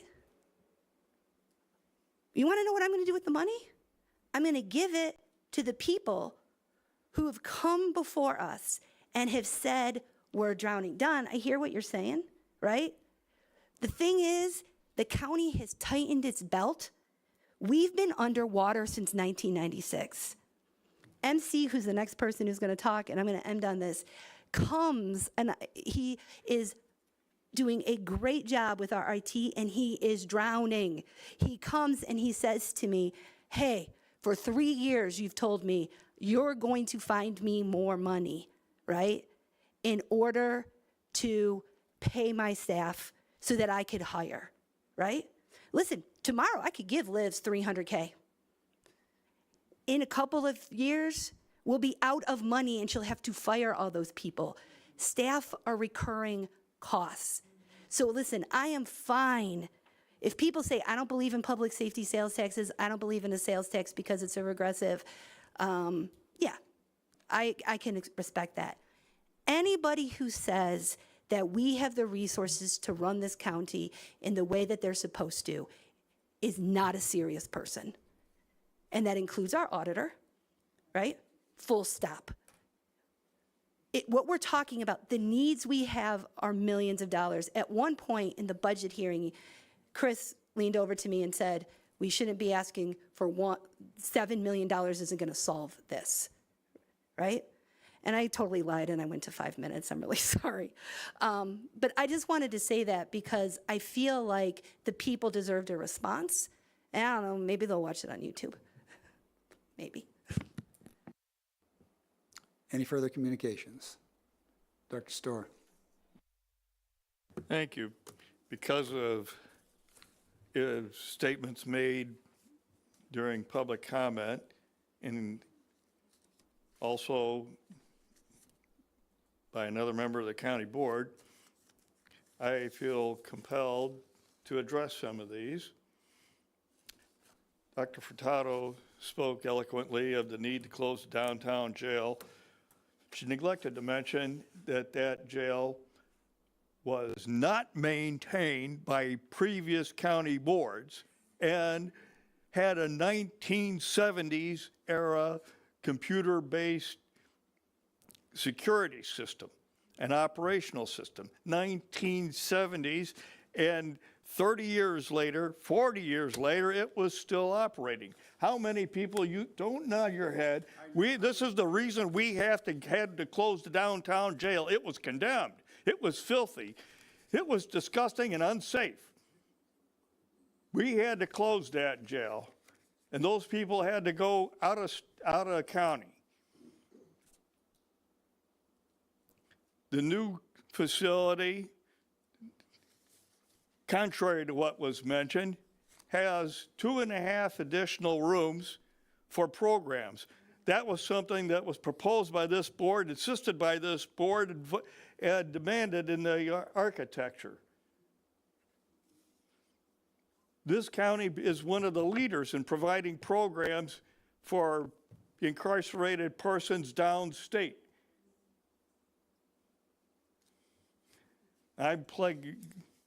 Some of the county board members here know this from personal experience because they work there.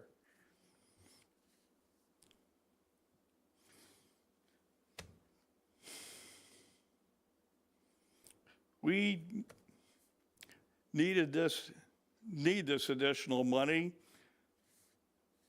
because we're trying to reestablish a failed public health court to divert people from incarceration. That requires the work of the state's attorney's office and the public defender's office.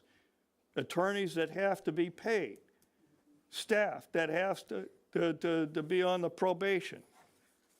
One of the things I'm very proud of is attending drug court as one of my first things that I did as a county board member, and came back and said, we have to have one more, the deputy that works with the court has to be raised from a quarter-time position at least to a half-time position. I wanted a full-time, and they said, no, the sheriff said, no, we can't do that. But over the years, we found money, and now there's a full-time sheriff's deputy that does drug court. And if you ask any of the participants of the drug court who helps them the most, it's the deputy. Mm-hmm. That's right, the deputy. I'm really disappointed that some of the complainers don't look into these things and I'm just really disappointed. Just really disappointed. And as far as the Racial Justice Task Force goes, this person over here insisted that we use a little bit of scrap of money that we had from someplace, I can't remember what, and to hire a data person for the sheriff's office so that we could get a better handle on trying to reduce incarcerations.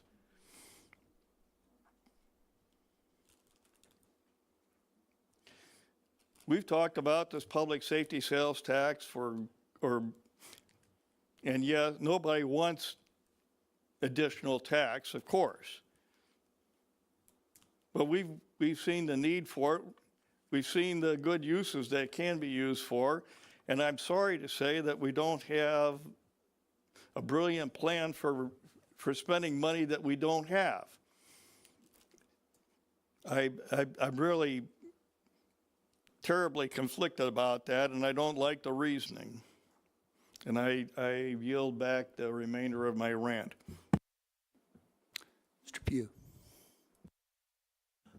Thank you. I just want to talk about District 11 a little bit, if Ms. Cowart will let me. And I think some of that will also pertain to Ms. Chair Carter's and Ms. Greer's district also. What I'm about to say, it echoes a lot of the conversations I've had with my constituents and the people, their constituents also. This is a regressive tax. This affects our constituents the most, the poorest people in Champaign County. My district has the most trailer parks. My district has the most, we call Section 8 nowadays, buildings in it. Historic Black district. As it stands, these people are against it, and they're voting against it every day. They tell me this. This sales tax is a missed opportunity. This tax is rushed, poorly planned, and poorly messaged. This is something we should have been talking about for well over a year before putting it on the ballot, so that our list has not only more money for employees, more money for better employee benefits, but it also has 11 public defenders on it, which seems to be a very popular number, and more money for social justice projects. Are we okay here so far? Okay, make sure. That is something they said they vote for, or something similar to that. Thank you. Taylor.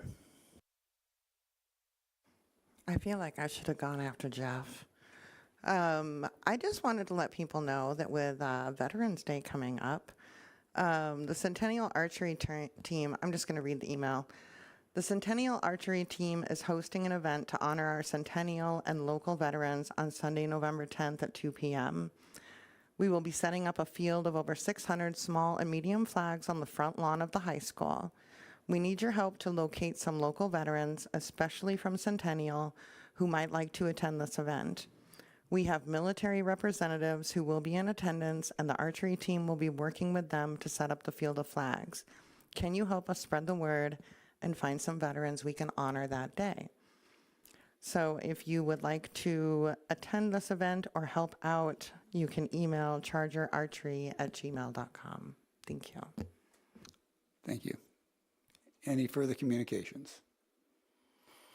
Seeing none, we'll move on. Now, my recollection was that when we amended the agenda, we put the American Rescue Plan Act immediately after communications. So MC, I'm going to have to hold you off for just a little bit. So Kathy, if you would come up.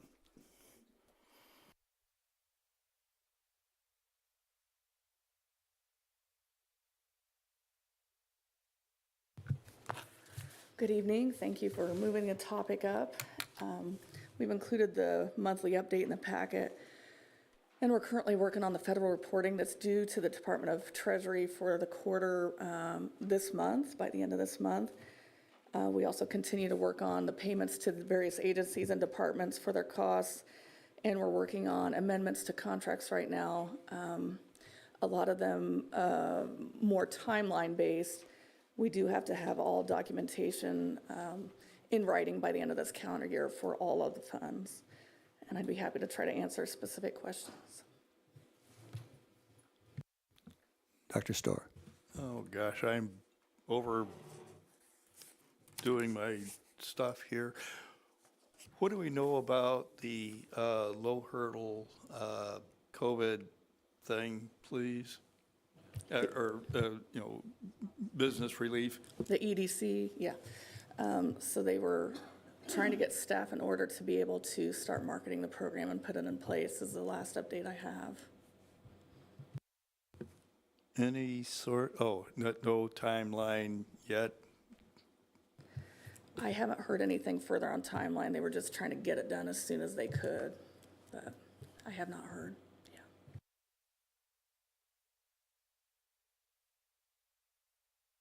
Chair Carter. Are we going to get to reschedule that meeting? We never did meet. The small business, low hurdle assistance for the small business. If there's something that you want to coordinate with Carly, we can touch base again. I haven't heard any updates on the meeting. It never happened. I didn't wasn't know? involved. So I'm not sure. I haven't been to a meeting myself, and I haven't heard of one that happened, but Okay. yeah. Okay. Thank you. Mr. Wilson. Thank you. Thanks, Kathy. I want to make sure we had an opportunity to hear from Nicole and Robbie Walker on the Healing Invisible Wounds program, which is part of ARPA funding. If now might be a good time, if there's no more questions for Kathy, to hear from Robbie and Nicole. Well, we really don't have that as a point on the agenda, but we have the folks in the audience, so what's the disposition of the board on this? This is an ARPA decision, so you can do a thumbs up, I guess. Yeah, I mean, we have ARPA on the agenda, and they're related to ARPA, so I think it's cool. Okay. Thank you. I don't know, it's not my professional opinion.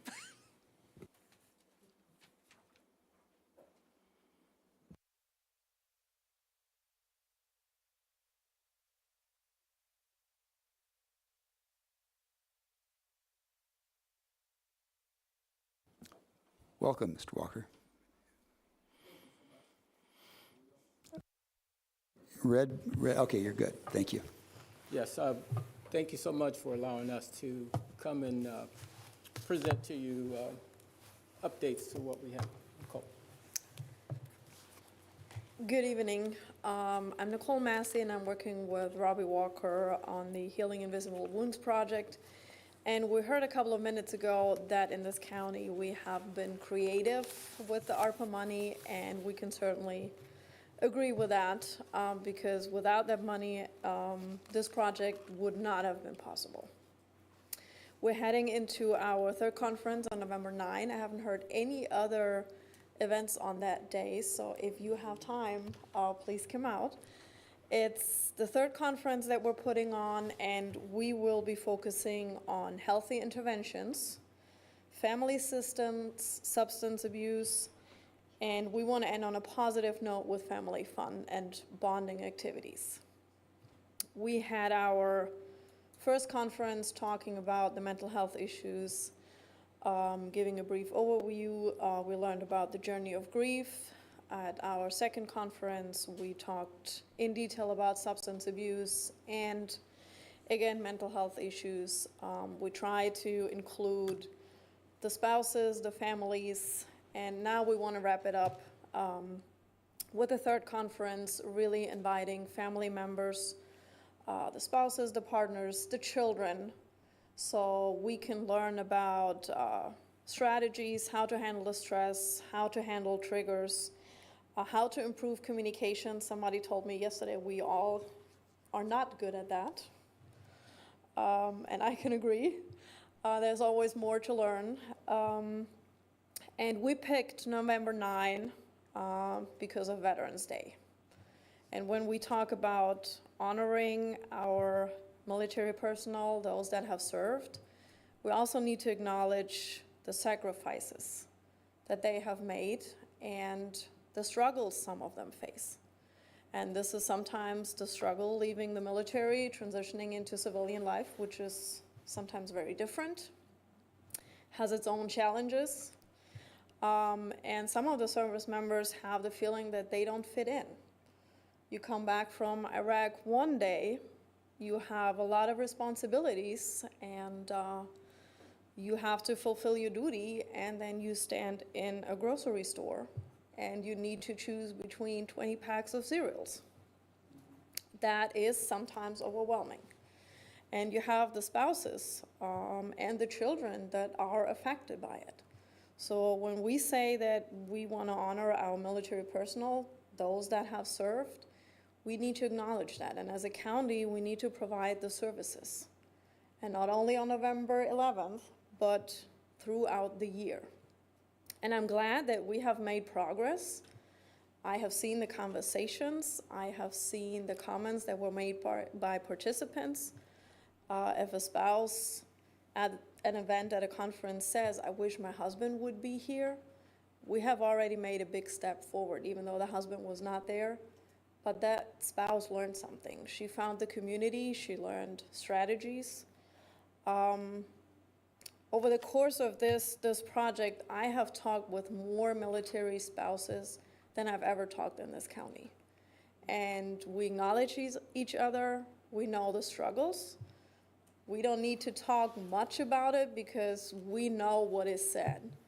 And when spouses say, you know, there are things that I would never talk to a civilian, this is true. Because some things are hard to understand and some struggles are hard to understand, and we're still dealing with a stigma. You can't show what you're going through. It's a weakness. But mental health, and especially when it's tied to the military service, can affect every military personnel, regardless. It's not a question of how strong you actually are. It's just really what you had to deal with. So I really appreciate the opportunity that we had in this county to start this project, and I hope we can continue it in some way because the need is there. We have made progress. It was a beginning, it was a creative process, but we have seen the results, and I hope we can continue with that. Thank you. I just want to kind of give an overview of what happened. So Healing Invisible Wounds, part of the Stop the Violence of Champaign County. In March of 2023, a group of leaders, myself, Nicole, Bishop Byron Smith Sr., and Grace Weltman, come together for Healing Invisible Wounds and presented our goals to the board. Our team proposed plans to provide transformative training and resources in order to provide a pathway for healing and support, primarily for veterans' families, and interested stakeholders of Champaign County. We have successfully held 2 interactive workshops and conference, providing training and resources regarding mental health in our veteran community. On December 2nd, 2023, we presented in Rantoul at the Business Center. June 1st, 2024, at the Elias Training Center in Urbana. Now upcoming November 9th at the Elias Training Center. Our third proposed as part of the contract. Each conference has provided specific themes to focus on our intended goals, as Ms. Massey has mentioned. My team and I at Healing Invisible Wounds, part of the Stop the Violence project in Champaign County, have given 100% effort into this endeavor and spent many hours by way of Zoom meetings to reach our intended goals. Each step in this process, combining our unique talents, has led us to an amazing growth and allowed the team to provide amazing services to the veteran community in Champaign County. And a special shout out to those who have attended. I believe I've seen several, the board chair, obviously Mr. Wilson, and a few others who have come out to participate, and we appreciate that. We're profoundly grateful for this amazing opportunity. We feel that the program has been successful. Outgoing intended goals to seed this seed money that I think Ms. Furtado said, I believe that that's exactly what it is, because we hope to eventually get our 501c3 status and continue on in 2025. So we appreciate everything the board has presented. Thank you. Thank you. Questions from the board? What time is the event on November 9th? 9 to 2, and registration will be at 8 o'clock. Thank you. Lunch will be served. Breakfast and lunch. Breakfast and lunch. Thank you very much. Thank you. By the way, one last comment. I want to thank Ms. Hamilton here. She's a spouse of a deceased veteran from Vietnam. She was going to say a few words, but she's a little wore out right now, but I still appreciate her coming out. Thank you. Thank you for coming. Okay, next we have presentation from our Chief Information Officer, MC Neal. Welcome, MC. Thank you, sir.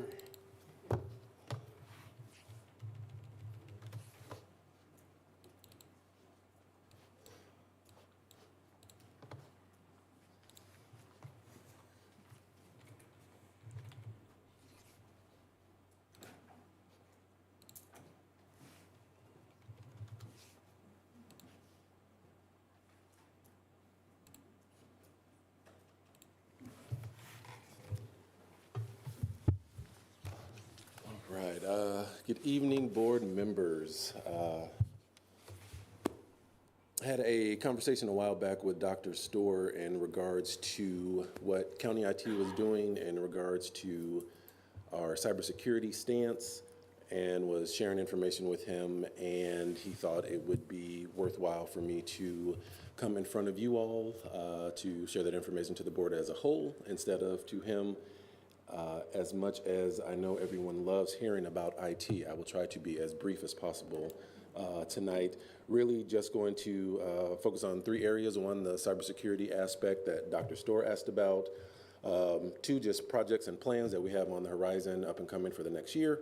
And then 3, a Q&A for anything that I will be discussing or anything outside of that that's involving county IT. I unfortunately did not have a picture of the team, and so I wanted to find something that was as accurate as possible, and so came up with this. But so when focusing on cybersecurity, I think it is important to talk about the players, who the folks are that are working in the IT department. And so just quickly wanted to touch upon a few folks in the department. One is our systems administrator, Drew, who about 1.5 years ago got his bachelor's degree in network operations security. Second is another systems administrator working on the team, Jared, who is finishing up his bachelor's degree in cybersecurity. And third is myself, last year getting a cybersecurity certification, one that is deemed the world's premier cybersecurity certification, the CISSP. And so just want to let you know that the folks who are working in county IT, who are behind the keyboards, do have the knowledge and the competency to be able to see through many of these initiatives that we've already done and will be moving forward with in the future. So we have done a few things. When I came on board with the county about 4 years ago, it was shocking the amount of access that everyone had across the county, to the point of keeping me up at night. So one of the first things we implemented was the principle of least privilege.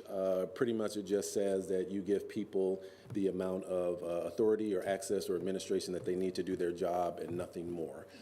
There could be many situations where someone has full-fledged administration just because, oh, you know, they can't do X, Y, and Z. It's easy just to give them full-fledged administration, and then they end up being in some area and not knowing what they're doing, clicking on something, taking the system down. Their credentials get compromised, and the bad guys now do not have access to a standard account, but have access to an account with administrative privileges. So it can be just a horrible situation. So we have pulled back on that greatly. We still have some additional work to do, but the large amount of that, again, has been pulled back so folks have the proper access that they need in their roles. Second, you're all aware of two-factor authentication. We were able to move forward with that through ARPA funding. So right now, our VPN into the network, our computer logins, our access to Office 365, anything that's tied behind Office 365, such as Munis and some of the other services, now having to log in with your username, your password, and then additionally two-factor authentication either popping up on folks' phones or a little hardware token. Third, secure password enforcement. While county IT has always strongly recommended and suggested the use of secured password and annual password changes, we were never able to enforce that, unfortunately, due to some system integration with some older platforms, AS400. So those things have been rectified. And actually now this month we are moving forward with being able to enforce secure password policies across the county as a whole. I think right now we're probably about 75% done. So we'll be complete at the end of this month, knowing that confirming everyone has a secured password. And again, starting after this, as of this time next year, it will be annual password changes for everyone. Another thing I spoke about here, just improved endpoint protection. I believe I mentioned it when we were talking about budgeting. We were previously paying for antivirus. I was able to work something out with the state of Illinois where we were able to get some licensing for their endpoint protection. The endpoint protection we got from them is just better than what we were using previously. It's more comprehensive, less false positives. It's able to catch more things. And so those are some of the improvements we've made. We also move forward with .gov domain implementation. So this is going from the co.champaign.il.us to champaigncountyil.gov. This is more so an improvement for the folks who are outside of the county. For those who don't know, anyone can go online. They can register a domain name for $10. You can get a .com, .net, .us, what have you. And so people getting emails from a .us email address or going to a .us website and being uncertain if it really is a government entity or not, reaching out to them. .gov domains actually go through CISA, which is the Department of Cybersecurity, Infrastructure Security Agency, I believe it stands for. Department of DHS. And so every .gov domain has a lovely vetting process through CISA to prove that you are a government entity before you are able to get that .gov domain. And so any folks going to a .gov website, getting an email from a .gov, they know that that is coming from a legitimate government agency. Around that time, we also move forward with web application firewalls, or also known as a WAF. And so more and more, the county is getting more public-facing services that are available on the internet. And those public-facing services can be hacked. You may hear about things such as denial of service attacks, where the bad guys would just try to hit, for instance, a website over and over and over again to eventually get the website to crash, and a multitude of other things. So right now, what this brings is all of our public-facing services. For people to get through them, they actually have to go through that web application firewall first, and then they get forwarded. We can be as strict or lenient with that as we want. This is along the lines of if you ever go to a website and it says, hey, here are 9 pictures, click the 3 that have a bicycle in it. We need to make sure you are not a robot. You are the robot. But so right now we have that set up, and again, so if there was, for example, that denial of service attack that would hit the firewall would block and drop it, and our web services would continue to run fine. Next, multi-layered network monitoring. Just for security reasons, I will not publicize what we're using. I'm happy to share offline with any of you who might be interested in that, but just know that over the 4 years, we have added some additional network monitoring services. We have a layered approach here. There are more than one vendor or service that is monitoring our networks at all time, looking at all traffic that is coming in and out. If there's anything that's malicious, it will reach out to us. Even if it's 2 o'clock in the morning on a Saturday, these are 24/7 manned security operations centers. If they see something, they will call us, even if it's in the middle of the morning. Hey, we think someone's in your network trying to do something malicious. So we have that. And then lastly is penetration testing. That's something that's been on the to-do list, but it keeps getting kicked down the road. And so hopefully we can move forward with that, if not before the end of this year, early next year. And effectively, that's just hiring a company to attempt to break into our network. Hopefully we find out that they are not successful, that we have everything in place that we should. But if they are successful, they will share with us how we got in, how they got in, and what they believe we should do to be able to prevent anyone else from being able to get into our network or break into our systems the same way. Projects, I will try to run through these pretty quickly, but again, if there are any questions, let me know. IT continues to provide back-end support for Tyler Munis. We have quite a few new modules we're in the process of adding. That includes HR, that includes recruiting, that includes cashiering, that we will be kicking off soon for the Treasurer's Office. In a meeting today, we are looking at implementing a new function for P cards as well, which should help all the different offices. All of these are projects, all of these are implementations, all of them take time and energy and planning. Kronos, we are still working on the Kronos migration to their new cloud platform for timekeeping. Hopefully that's something that we will have implemented in the coming months. We continue to, I will say, deal with delays outside of our control, and I will leave it at that.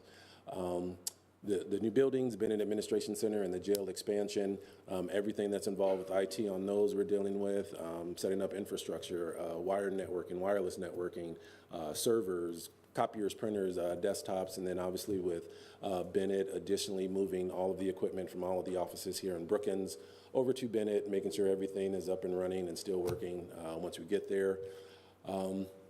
We also still have the digitalization project. We did 5 offices last year. We're doing another 4 offices: recorder's office, coroner's office, assessor's office, and potentially the circuit clerk. And along with that will be implementation of a document management system as well. That is on the to-do. AS400. So our current AS400 has reached end of life. As you all are aware, we still do use our AS400. And so we are having to move forward with hopefully the last implementation of a new AS400 system. And so we are working on getting that up and running. Additionally, we are moving forward with new data center storage. And as I said, this is going to be a significant undertaking for us.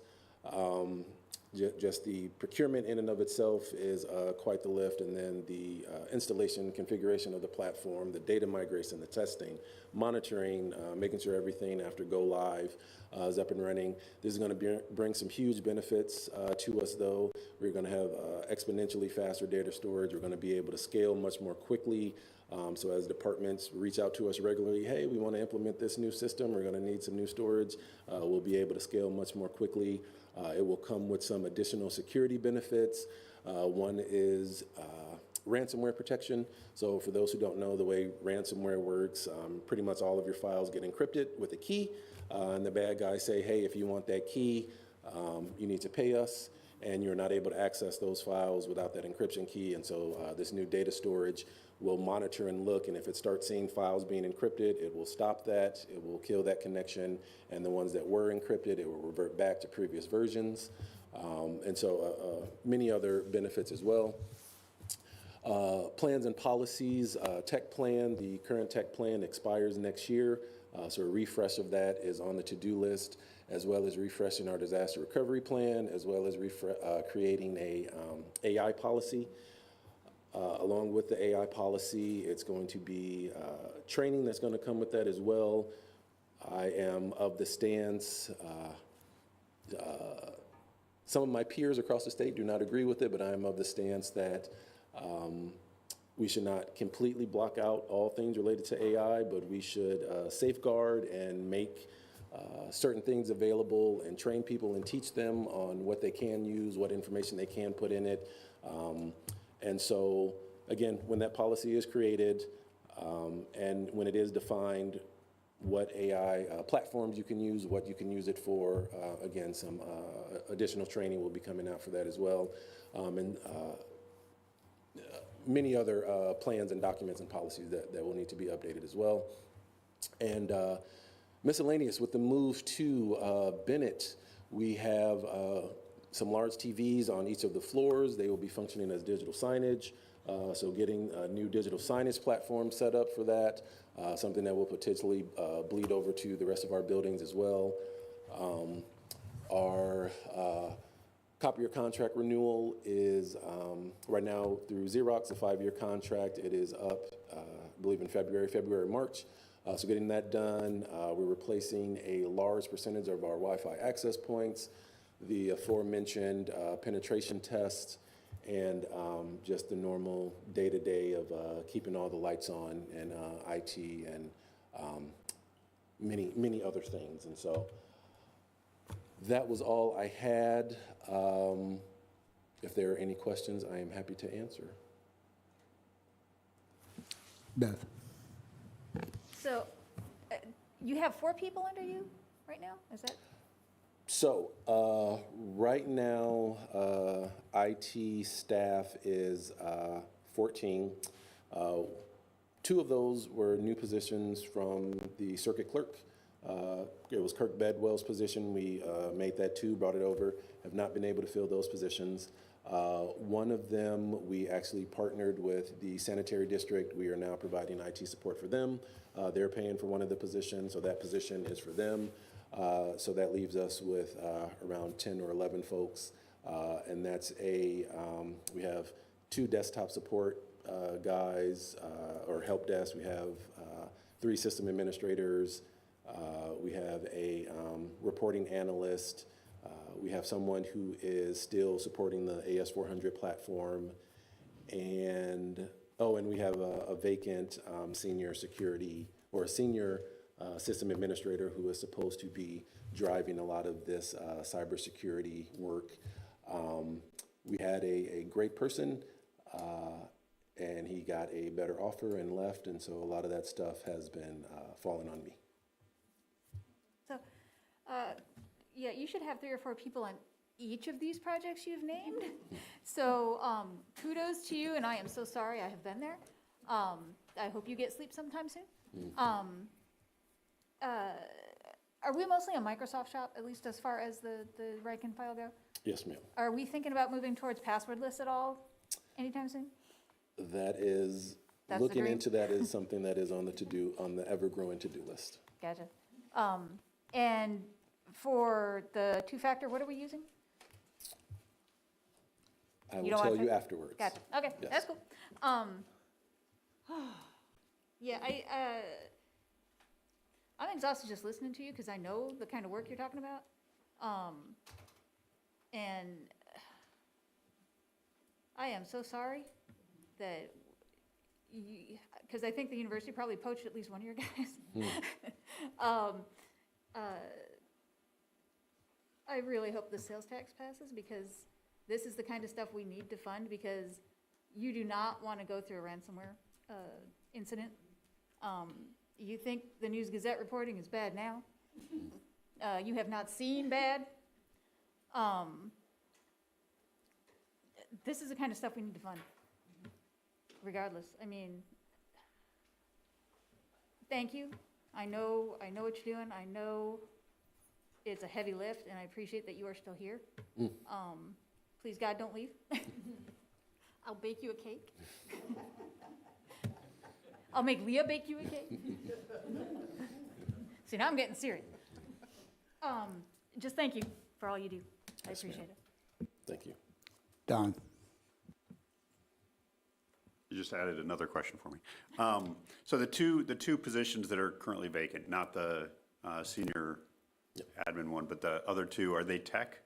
They are, yes. And where do they come in, like pay scale? Just curious for our viewing audience, because I know that there are a number of other positions out there. I want to say high 60s.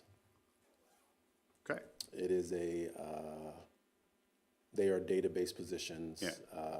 So it is, so looking for folks that know SQL Yeah. and, a couple other things. And, so that's the beginning part of that scale, but even the top end of the scale, for folks who actually have that skill set, it's a hard sell. Right. No, thank you. One, I just wanted to say thank you for this information. Thank you for your stance on AI. I've talked to a number of organizations that cut it off completely, and I'm like, that's backwards thinking. I've seen that with colleges that my kids have gone through too. Let's see, I can't read my own handwriting here. Have you done any training with people here on things like phishing and spoofing so that they know, so that average users know phishing and spoofing techniques and how to identify them? Very basic. Something is on the horizon that was another thing that our senior sysadmin was working on. And okay. But that something more comprehensive is on the horizon. And then last one is just, do you do much collaboration with other IT chiefs in other government agencies around here? And, tell me a little bit about that. We do, yes, sir. So we have a group of folks that meet quarterly. Actually, we'll be meeting in a couple weeks. And it's typically my counterparts and the person immediately below them, but it's us here at the county, City of Champaign, City of Urbana, Rantoul, some folks from U of I.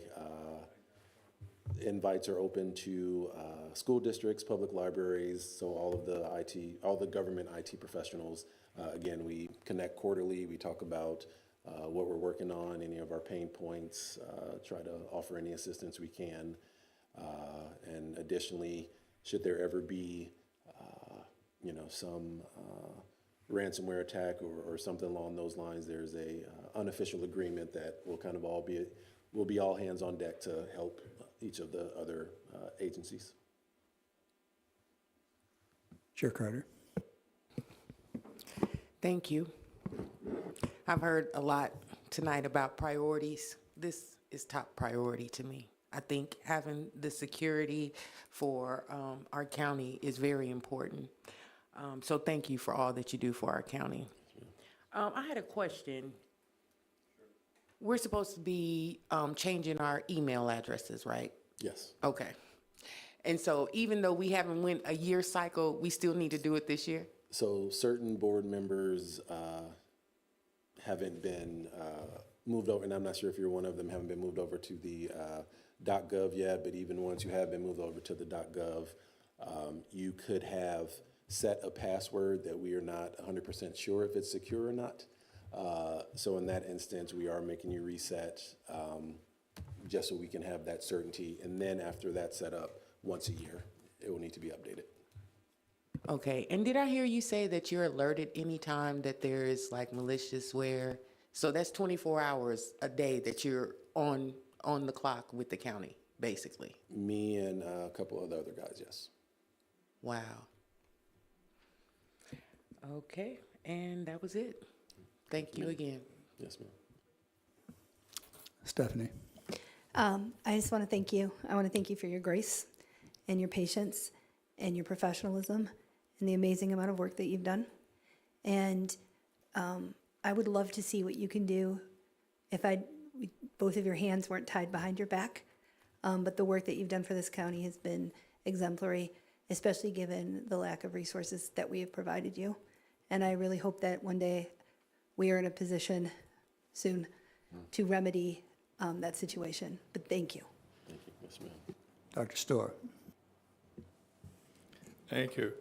And yes, we did have a terrible problem a few years ago when somebody found a lucky thumb drive on a sidewalk and stuck it in a computer at the courthouse under a previous IT director. And it caused havoc. And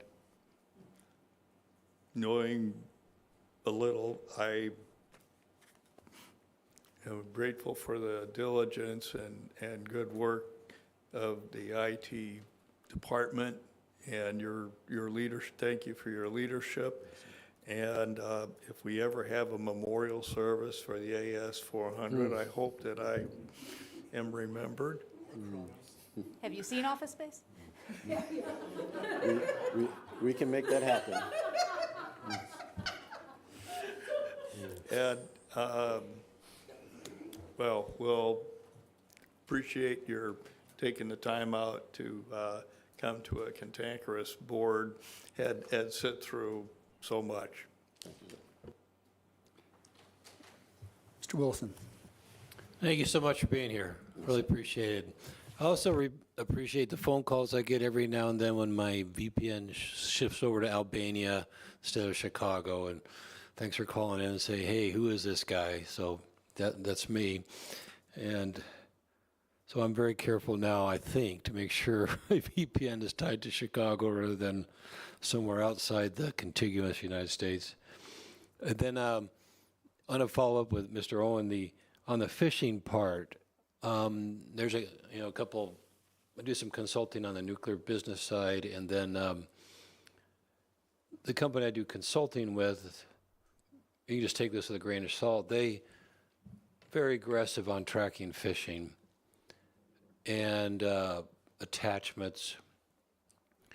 In fact, they also have test programs that they sneakily send emails to employees to find out if you would click that button or respond to that email, and then alarms flash, et cetera, et cetera. So I've been so sensitive now, if I don't even know the person that sent it to me, I just automatically go to phishing trash bucket automatically. But I think if there's some way, maybe just like Mr. Owen said, if there was a way to maybe educate us all on the challenges with phishing, because they really do happen. So anyway, thank you so much for being here. Thank you, sir. And I am not saying that something along those lines will not be coming, but. Okay, Chris. I overlooked asking, what about our work with the GIS consortium? Because that reaches outside of our county area to a lot of different areas. Yes, sir. So we work very closely with GIS. We are a bit saddened we will not be in the same space in Bennett, but we'll be separated by a few floors. But yes, we work very heavily supporting GIS, their servers, their services, their internet connectivity. We are actually, something I didn't put up there, we're going through a server refresh right now, one of which is GIS's servers. That's actually going to be one of the first servers that we spin up in one of our new data centers. So we're working on getting that up and running, working with them right now on some disaster recovery pieces as well. And yeah, so the same protections and everything that I mentioned in the presentation we're doing for GIS as well. They're under that umbrella. Does the fact that these things extend to outside the county to places we don't have any control over, it strikes me as it might be a security concern? It is not ideal, but it is something we are managing and pretty safely. So, yeah.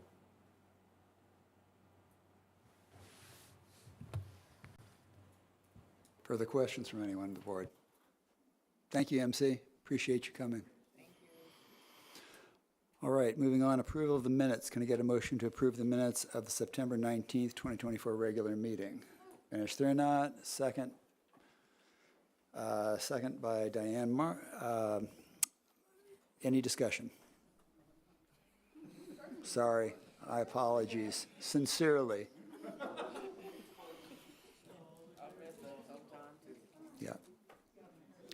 Sorry. Back to the business. Is there any discussion? Sorry. Not hearing any? All in favor signify by saying aye. Aye. Opposed, same sign. Motion passes. Thank you. Summary of action taken for county facilities, October 8th. Environment and land use, October 10th. And highway and transportation, October 11th, are received and placed on file. Areas of responsibility, summary of action taken on the October 15th Committee of the Whole is received and placed on file.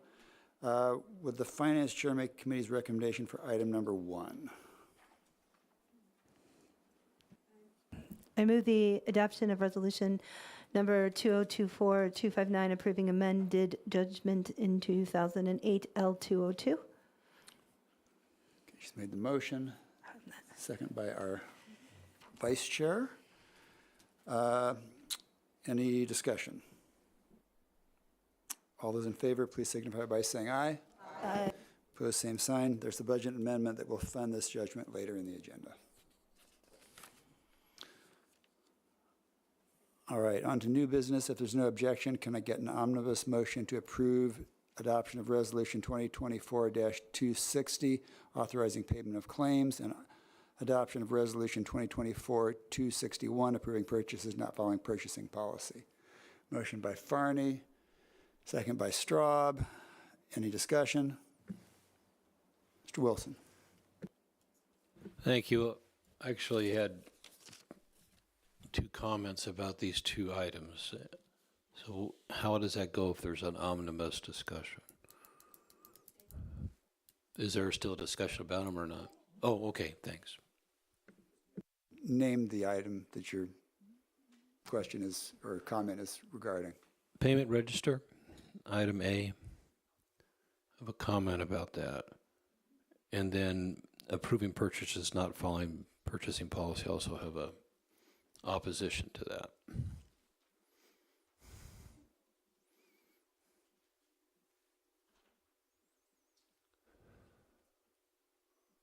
You said you had a comment on the first?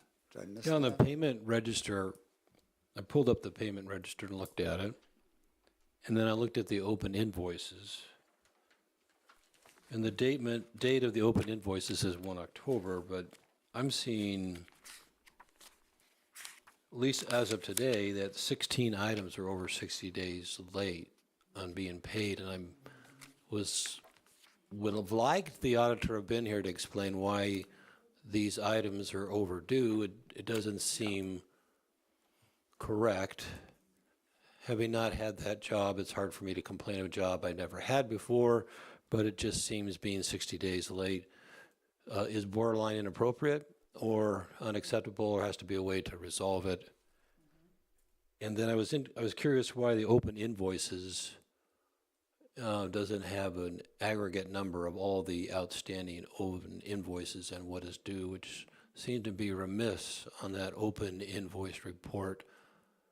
So since I have no one to talk to, I'm just going to record this comment, and I hope that maybe, I'm assuming the auditor will come back and listen and then respond accordingly. Thank you. Yes, noted. I was disappointed that Mr. Danos did not remain to answer questions. Mr. Furtado. I mean, I would echo that concern. Up until very recently, that when we got the invoice wasn't even on there, and due to some concern about the board about how long they were hearing it was taking to pay bills, we had that added. That was the board's impetus to add that column to the chart. And I echo your concerns. I haven't even been able to get to it because I'm first concerned about us paying the bills from last year, this year, and how that has skyrocketed. But that is very much on my list of things. I want to get that sort of a handle on that. And I also echo the strong desire that the auditor, would have stuck around for the meeting. He had stuff on the agenda, but, c'est la vie. But no, I echo this. This is something I think the board needs to address. Paying our vendors in a timely manner is just good fiscal policy. It's what we should be doing. And, there's exceptions to that, but it shouldn't be the norm, right? I would comment that I talked with Orion yesterday, I believe, and I asked him about the progress on the ACFR, and he did not tell me that it was going to be submitted immediately. So that's new information for me. I'll follow up on that tomorrow. Okay, we have motion and a second. All in favor, please signify by saying aye. Aye. Opposed, same sign. Motion carries. Thank you. Okay. I'm going to say no on the purchase is not following purchasing policy because the resolution says that we're providing approval for what's already been paid, and I just am opposed to approving something, asked to be approved something that's already been paid. So I'm not understanding that, but that's just my comment.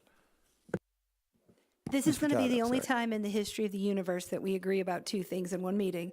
But I actually was having a exact conversation with our chief administrator about this literally right before this meeting. My question was, what is even the point of this thing? If they're already approved, is it just to make us feel better that like we're acknowledging this stuff happened? And if it doesn't seem that our auditor is doing any sort of like proactive corrective action, then like, so I'm with you on this. And I think I want to just understand a little bit better, like when did this chart, where did it originate from? And what was the intended purpose of it? And do we think it is doing what the board wants it to do? You know, and again, mistakes happen. People forget, they pay tax, they don't get a receipt with their credit card and stuff like that. But like, is it just for us to be like, we see, you know what I mean? Like, where did this come from? And I'm going to ask the admin to kind of do a deep dive into like past board. You know what I mean? Like, when did this start and what was the original intention?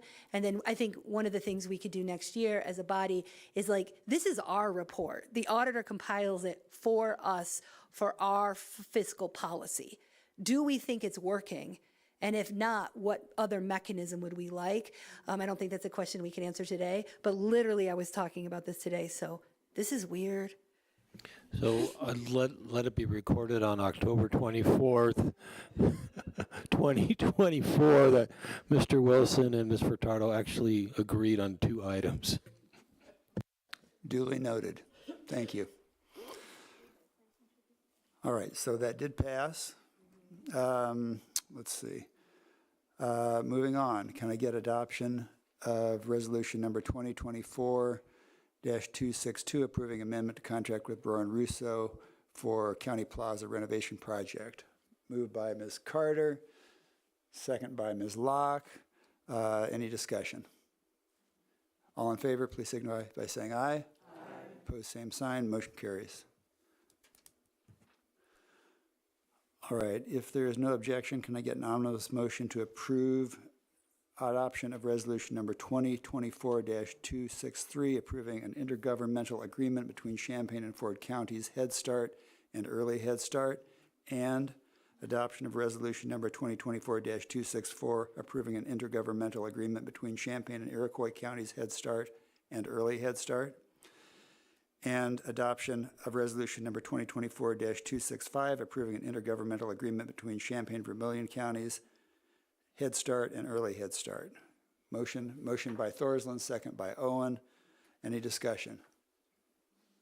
Seeing none, all in favor, please signify by saying aye. Aye. Opposed, same sign. Motion carries. Thank you, and Regional Planning thanks you. All right, can I get a motion to approve the adoption of resolution 2024-266, approving a budget amendment BUA 2024-10/10/46, Fund 1080, General Corporate, Department 42, Coroner, increased appropriations $134,000, increased revenue 0, reason to cover increased cost of autopsies, and for fees associated with traveling to Springfield for autopsies. Can I have a motion?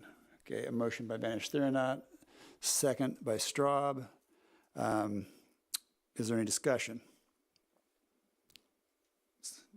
Go ahead, Stephanie. I just wanted to point out that between this resolution and the one that we're going to consider in 20 seconds from now for the Carl Hospital, or whatever payout it is that we're doing for the property tax thing, between the two of those, I asked Travis about how much is that going to impact our fund balance, and his answer was, doing some quick analysis, probably about 0.5%. So anybody who's like, oh, we have this amazing fund balance. Yeah, no, it just dropped 0.5% today. And we know that there's other stuff like this out there. This is just the beginning of the different property tax settlements. And, hopefully we won't have to pay out more. But, this is like the reality that we're living in. So again, I know I feel like I'm beating a drum, but like this idea that we have this amazing fund balance that can withstand the slings and arrows of the future. No, like our fund balance is, it's decent, right? For a government our size, it's decent. And both of these things we absolutely have to do, right? But it's dropping today, and it will be dropping in the future. So I just wanted to put that out there because I feel like there's been a lot of narrative that like we could use this fund balance to pay people. And again, I just want to remind everybody, paying people is a recurring cost. So we could hire all sorts of people with our fund balance in 2024 and watch as they have to leave us in 2026 when we literally run out of money. I would like to point out that the reason we have even a fund balance is because of the work of the county board for the last almost 8 years in being very careful about how we spend our funds and what we spend those funds on. Leah. I kind of want to help Stephanie beat this dead horse or whatever it was you said, beat the drum. I can't remember. Okay, drum. The drum made out of horse leather. I'm sorry.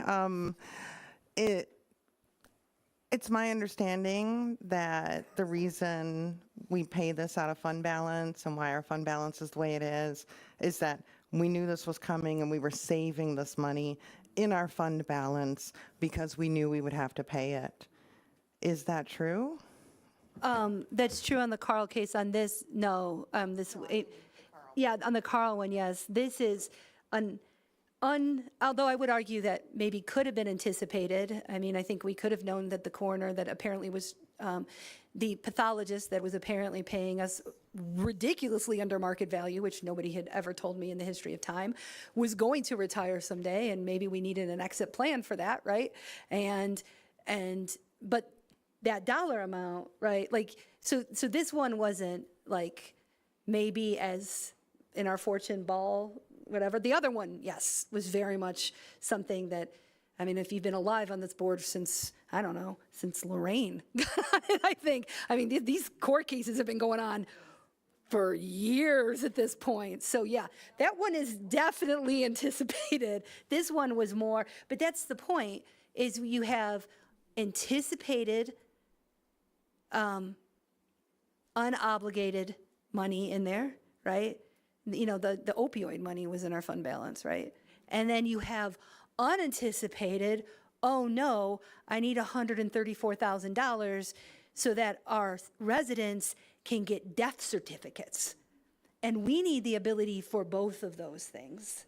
So it's a great question. Okay. There are no further, and is not any further discussion. This item requires a roll call and 15 affirmative votes. So please call the roll. Sexton? Yes. Smith? Yes. Storr? Yes. Straub? Yes. Taylor? Yes. Thorsland? Yes. Vanich Theronot? Yes. Yes. Yes. Yes. Furtado? Yes. Greer? Yes. Locke? Yes. Michaels? Yes. Owen? Yes. Pugh? Yes. And Carter? Yes. Motion passes. Thank you. This next item is the one that we looked at with finance earlier, adoption of resolution number 2024-267, approving budget amendment BUA 2024/10/478, Fund 1080, General Corporate, Department 75, General County, increased appropriations $139,000, increased revenue 0, reason to cover the county share of a judgment in 2008-L-202. Moved by Member Taylor, second by Reverend Farney. Is there any discussion? Okay, this item again requires a roll call and 15 affirmative votes. Will the clerk please call the roll? Sexton. Yes. Smith. Yes. Storr. Yes. Straub. Yes. Taylor. Yes. Thorsland. Yes. Vanich Theranot. Yes. Wilson. Yes. Cowart. Yes. Farney. Yes. Furtado. Yes. Greer. Yes. Locke. Yes. Lockshin. Oh, Michaels. Yes. Owen. Yes. Pugh. Yes. And Carter. Yes. Motion passes. Thank you. On to other business. Item B, status update on the 2023 audit. Auditor Danos, would you like to share an update of the 2023 audit with the county board, please? Ms. Taylor. I don't know if this is the right place to ask this. It's kind of a procedural question. It occurred to me tonight during public comment that Auditor Danos has been avoiding conversations with the board by using public comment to update us because we are not allowed to ask him questions during public comment. You can't tell me that he has something going on every board meeting and every cow, because being here is his job. And I'm just wondering, at the next meeting, which would be the committee of the whole, what would be the process for being able to question him? And during public comment, do we just suspend the rules? Locke? I would support amending the agenda so we can move him before public comment the next time. That's a very, very good solution. Thank you for suggesting that. Mr. Farney. To your comment, though, suspending the rules would be the appropriate thing to do. Ms. Furtado. I wanted to let everybody know, I will confirm, I'll wait till late in the day and I will call the external auditor. I believe I've talked to the external auditor almost every Friday for months, it seems like, well, not months, not for weeks now. And if indeed the ACFR is submitted, I will send, oh, they said tonight? Okay. I grabbed him in the hallway. He said he just like Oh, yeah. 5 minutes ago. Oh, great, Travis. Yeah, so Ryan just poked his head in and told me, or I have the email that he submitted the ACFR to CLA at 8:58 tonight. Okay, that's wonderful, and major thanks to Orion. To be perfectly, this would not have happened without him. I know that he felt a lot of pressure about this. At one point, I got an email from him at 3 o'clock in the morning, and I want to point out that the auditor is not in the building. The person who actually did the work of his office was here till, 15 minutes ago, ensuring that the penalties and repercussions of what has happened were as minimal as possible. And now that we've gotten through that hurdle, I want us to start collectively thinking how we're going to address the next audit because it's a worse situation. My understanding in talking to other people, there have been no reconciliations that have been fully executed this year. And that is one of the main drivers of why our audit was like 200 days late in the past. We gave the treasurer a new position to work on this, but the auditor had taken that responsibility and then just didn't do it. So I think we gave the treasurer that position, but I think we collectively are going to need to have very how is it going, what is happening, what more resources do you need, that doesn't start in July, that starts January 15th, right? I think that we're going to need to request a monthly update from the auditor with actual nouns and verbs giving us a status update, because we cannot just wait until the end of the year, and we will not be even in the same calendar year if we let things go. Go ahead, Travis. And I do want to clarify, that was the draft ACFR that Orion sent. That doesn't mean it's final. CLA still has to review everything and changes could be made. I think it's about a month, 3 to 4 weeks. Go ahead, Ms. Court. I'd like to say it's a good idea to have the auditor to come in and give a monthly report. And I also remember the time when all the department heads would have to come in and give a monthly report instead of putting them online. And I think it's something we should do for all of them. Thank you. Okay. Go ahead, Michelle. The board rules specifically state that board members cannot use public comment to address the board, so you may want to consider at the organizational meeting when you approve new board rules that you may want to add some other caveats to that. Okay, go ahead, Chair Carter. As we know, we need a lot of changes with our auditor. I would hope that we can put our emotions aside and let the auditor hopefully come and share information with us as other elected officials. One thing that I have seen, and this has been done to multiple different elected officials' offices, that it's like you come in and you just go at it. You know, let the elected officials, their representatives come and give the information and just leave it alone. I mean, can we stay in a professional realm and take our emotions out of it?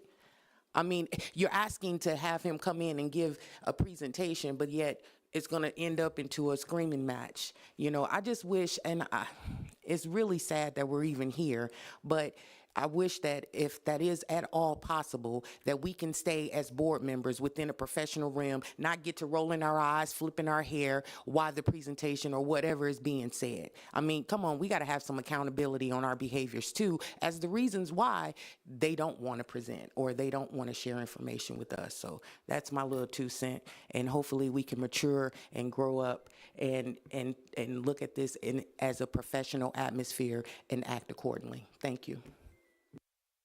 Ms. Michaels.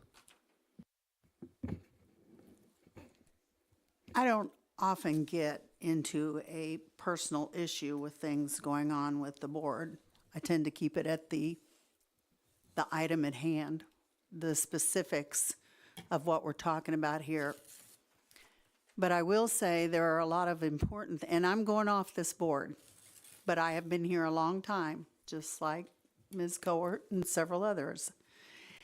And there is an accountability and a responsibility of each elected official to make this board and the county run smoothly. So therefore, asking an official to be at the meetings or to answer questions is not a bad thing. It's a good thing. I think everybody has a different level of experience and knowledge, and therefore sometimes questions may feel like they're being personal, but I do believe that part of that is the lack of experience and knowledge. So I, for one, was always at the meetings, whether it's a cow or a full board or whatever. Farney was at them too. And even if we weren't asked anything, it's very important because we want to be able to create an understanding with the board of how a department works. You don't know how the department works unless you ask the questions. So I feel that coming to the meeting is not a roast, it's an inquiry of how does that work? What should we do differently? How can we make it better? What are we lacking? How soon are things going to be handled? So I don't see any officials or any department heads coming as being a negative thing. I think it's a very positive thing for all of us and for everybody to learn from it. Thank you. Next, the grant coordinator update is in your packet. I think it would be good for all board members to get an idea exactly what she's doing. She's doing an excellent job. We're very lucky to have someone in that position, and it's paying off for us, as you noted, with the little red objects in front of you and the significant grant funding that we got for gun safety because we have this position. All right, the decennial committee reports for St. Joseph Stanton Fire Protection District, Joint Pasodum Township and Pasodum Township Road District, and Pasodum Crittenden Multi-Township Assessment District are all available on the county's websites. Seeing no further, go ahead. Just Stephanie. point of information, I just want to remind everybody that we have a joint labor and policy and personnel committee. It is going to be a closed session because it has like implications for bargaining and things like that on the long-awaited compensation study. I encourage you to come. If we don't pass the public safety sales tax, to be blunt, it will be an exercise in interest to understand how bad we are. And if we do, it will be an exercise of us actually having to gain knowledge because there's going to be decision points that we need. And I think you will not have a full understanding of the financial precarity of this county and the workers who work here unless you're able to attend. And since it's a closed session, there will be no way to duplicate that for you. So if you do not come, and I understand people have conflicts, and you do not participate, I do not want to hear that you do not know what's going on. This is your opportunity to find out what's going on. And one of the most important things that we have to do, invest in our staff so that they could have careers here. Michelle. Yeah, I just want to go behind Dr. Furtado and also reiterate that because it's a closed session, there will be no handouts. The presentation will not be provided ahead of time. It will not be printed. It will not be provided afterwards. Once we're done bargaining with ASME, then we can provide written materials, but because of the position we're in right now, it's not the best timing. But there is no attempt to withhold information from anyone, but it is a closed session, and there will be no written materials provided outside of the oral presentation given. That's Tuesday, October the 29th, correct? Yes, and at 6, not 6:30. So if you eat before the meeting, you got to eat faster. Is there any further business? Seeing none, we are in recess. Thank you.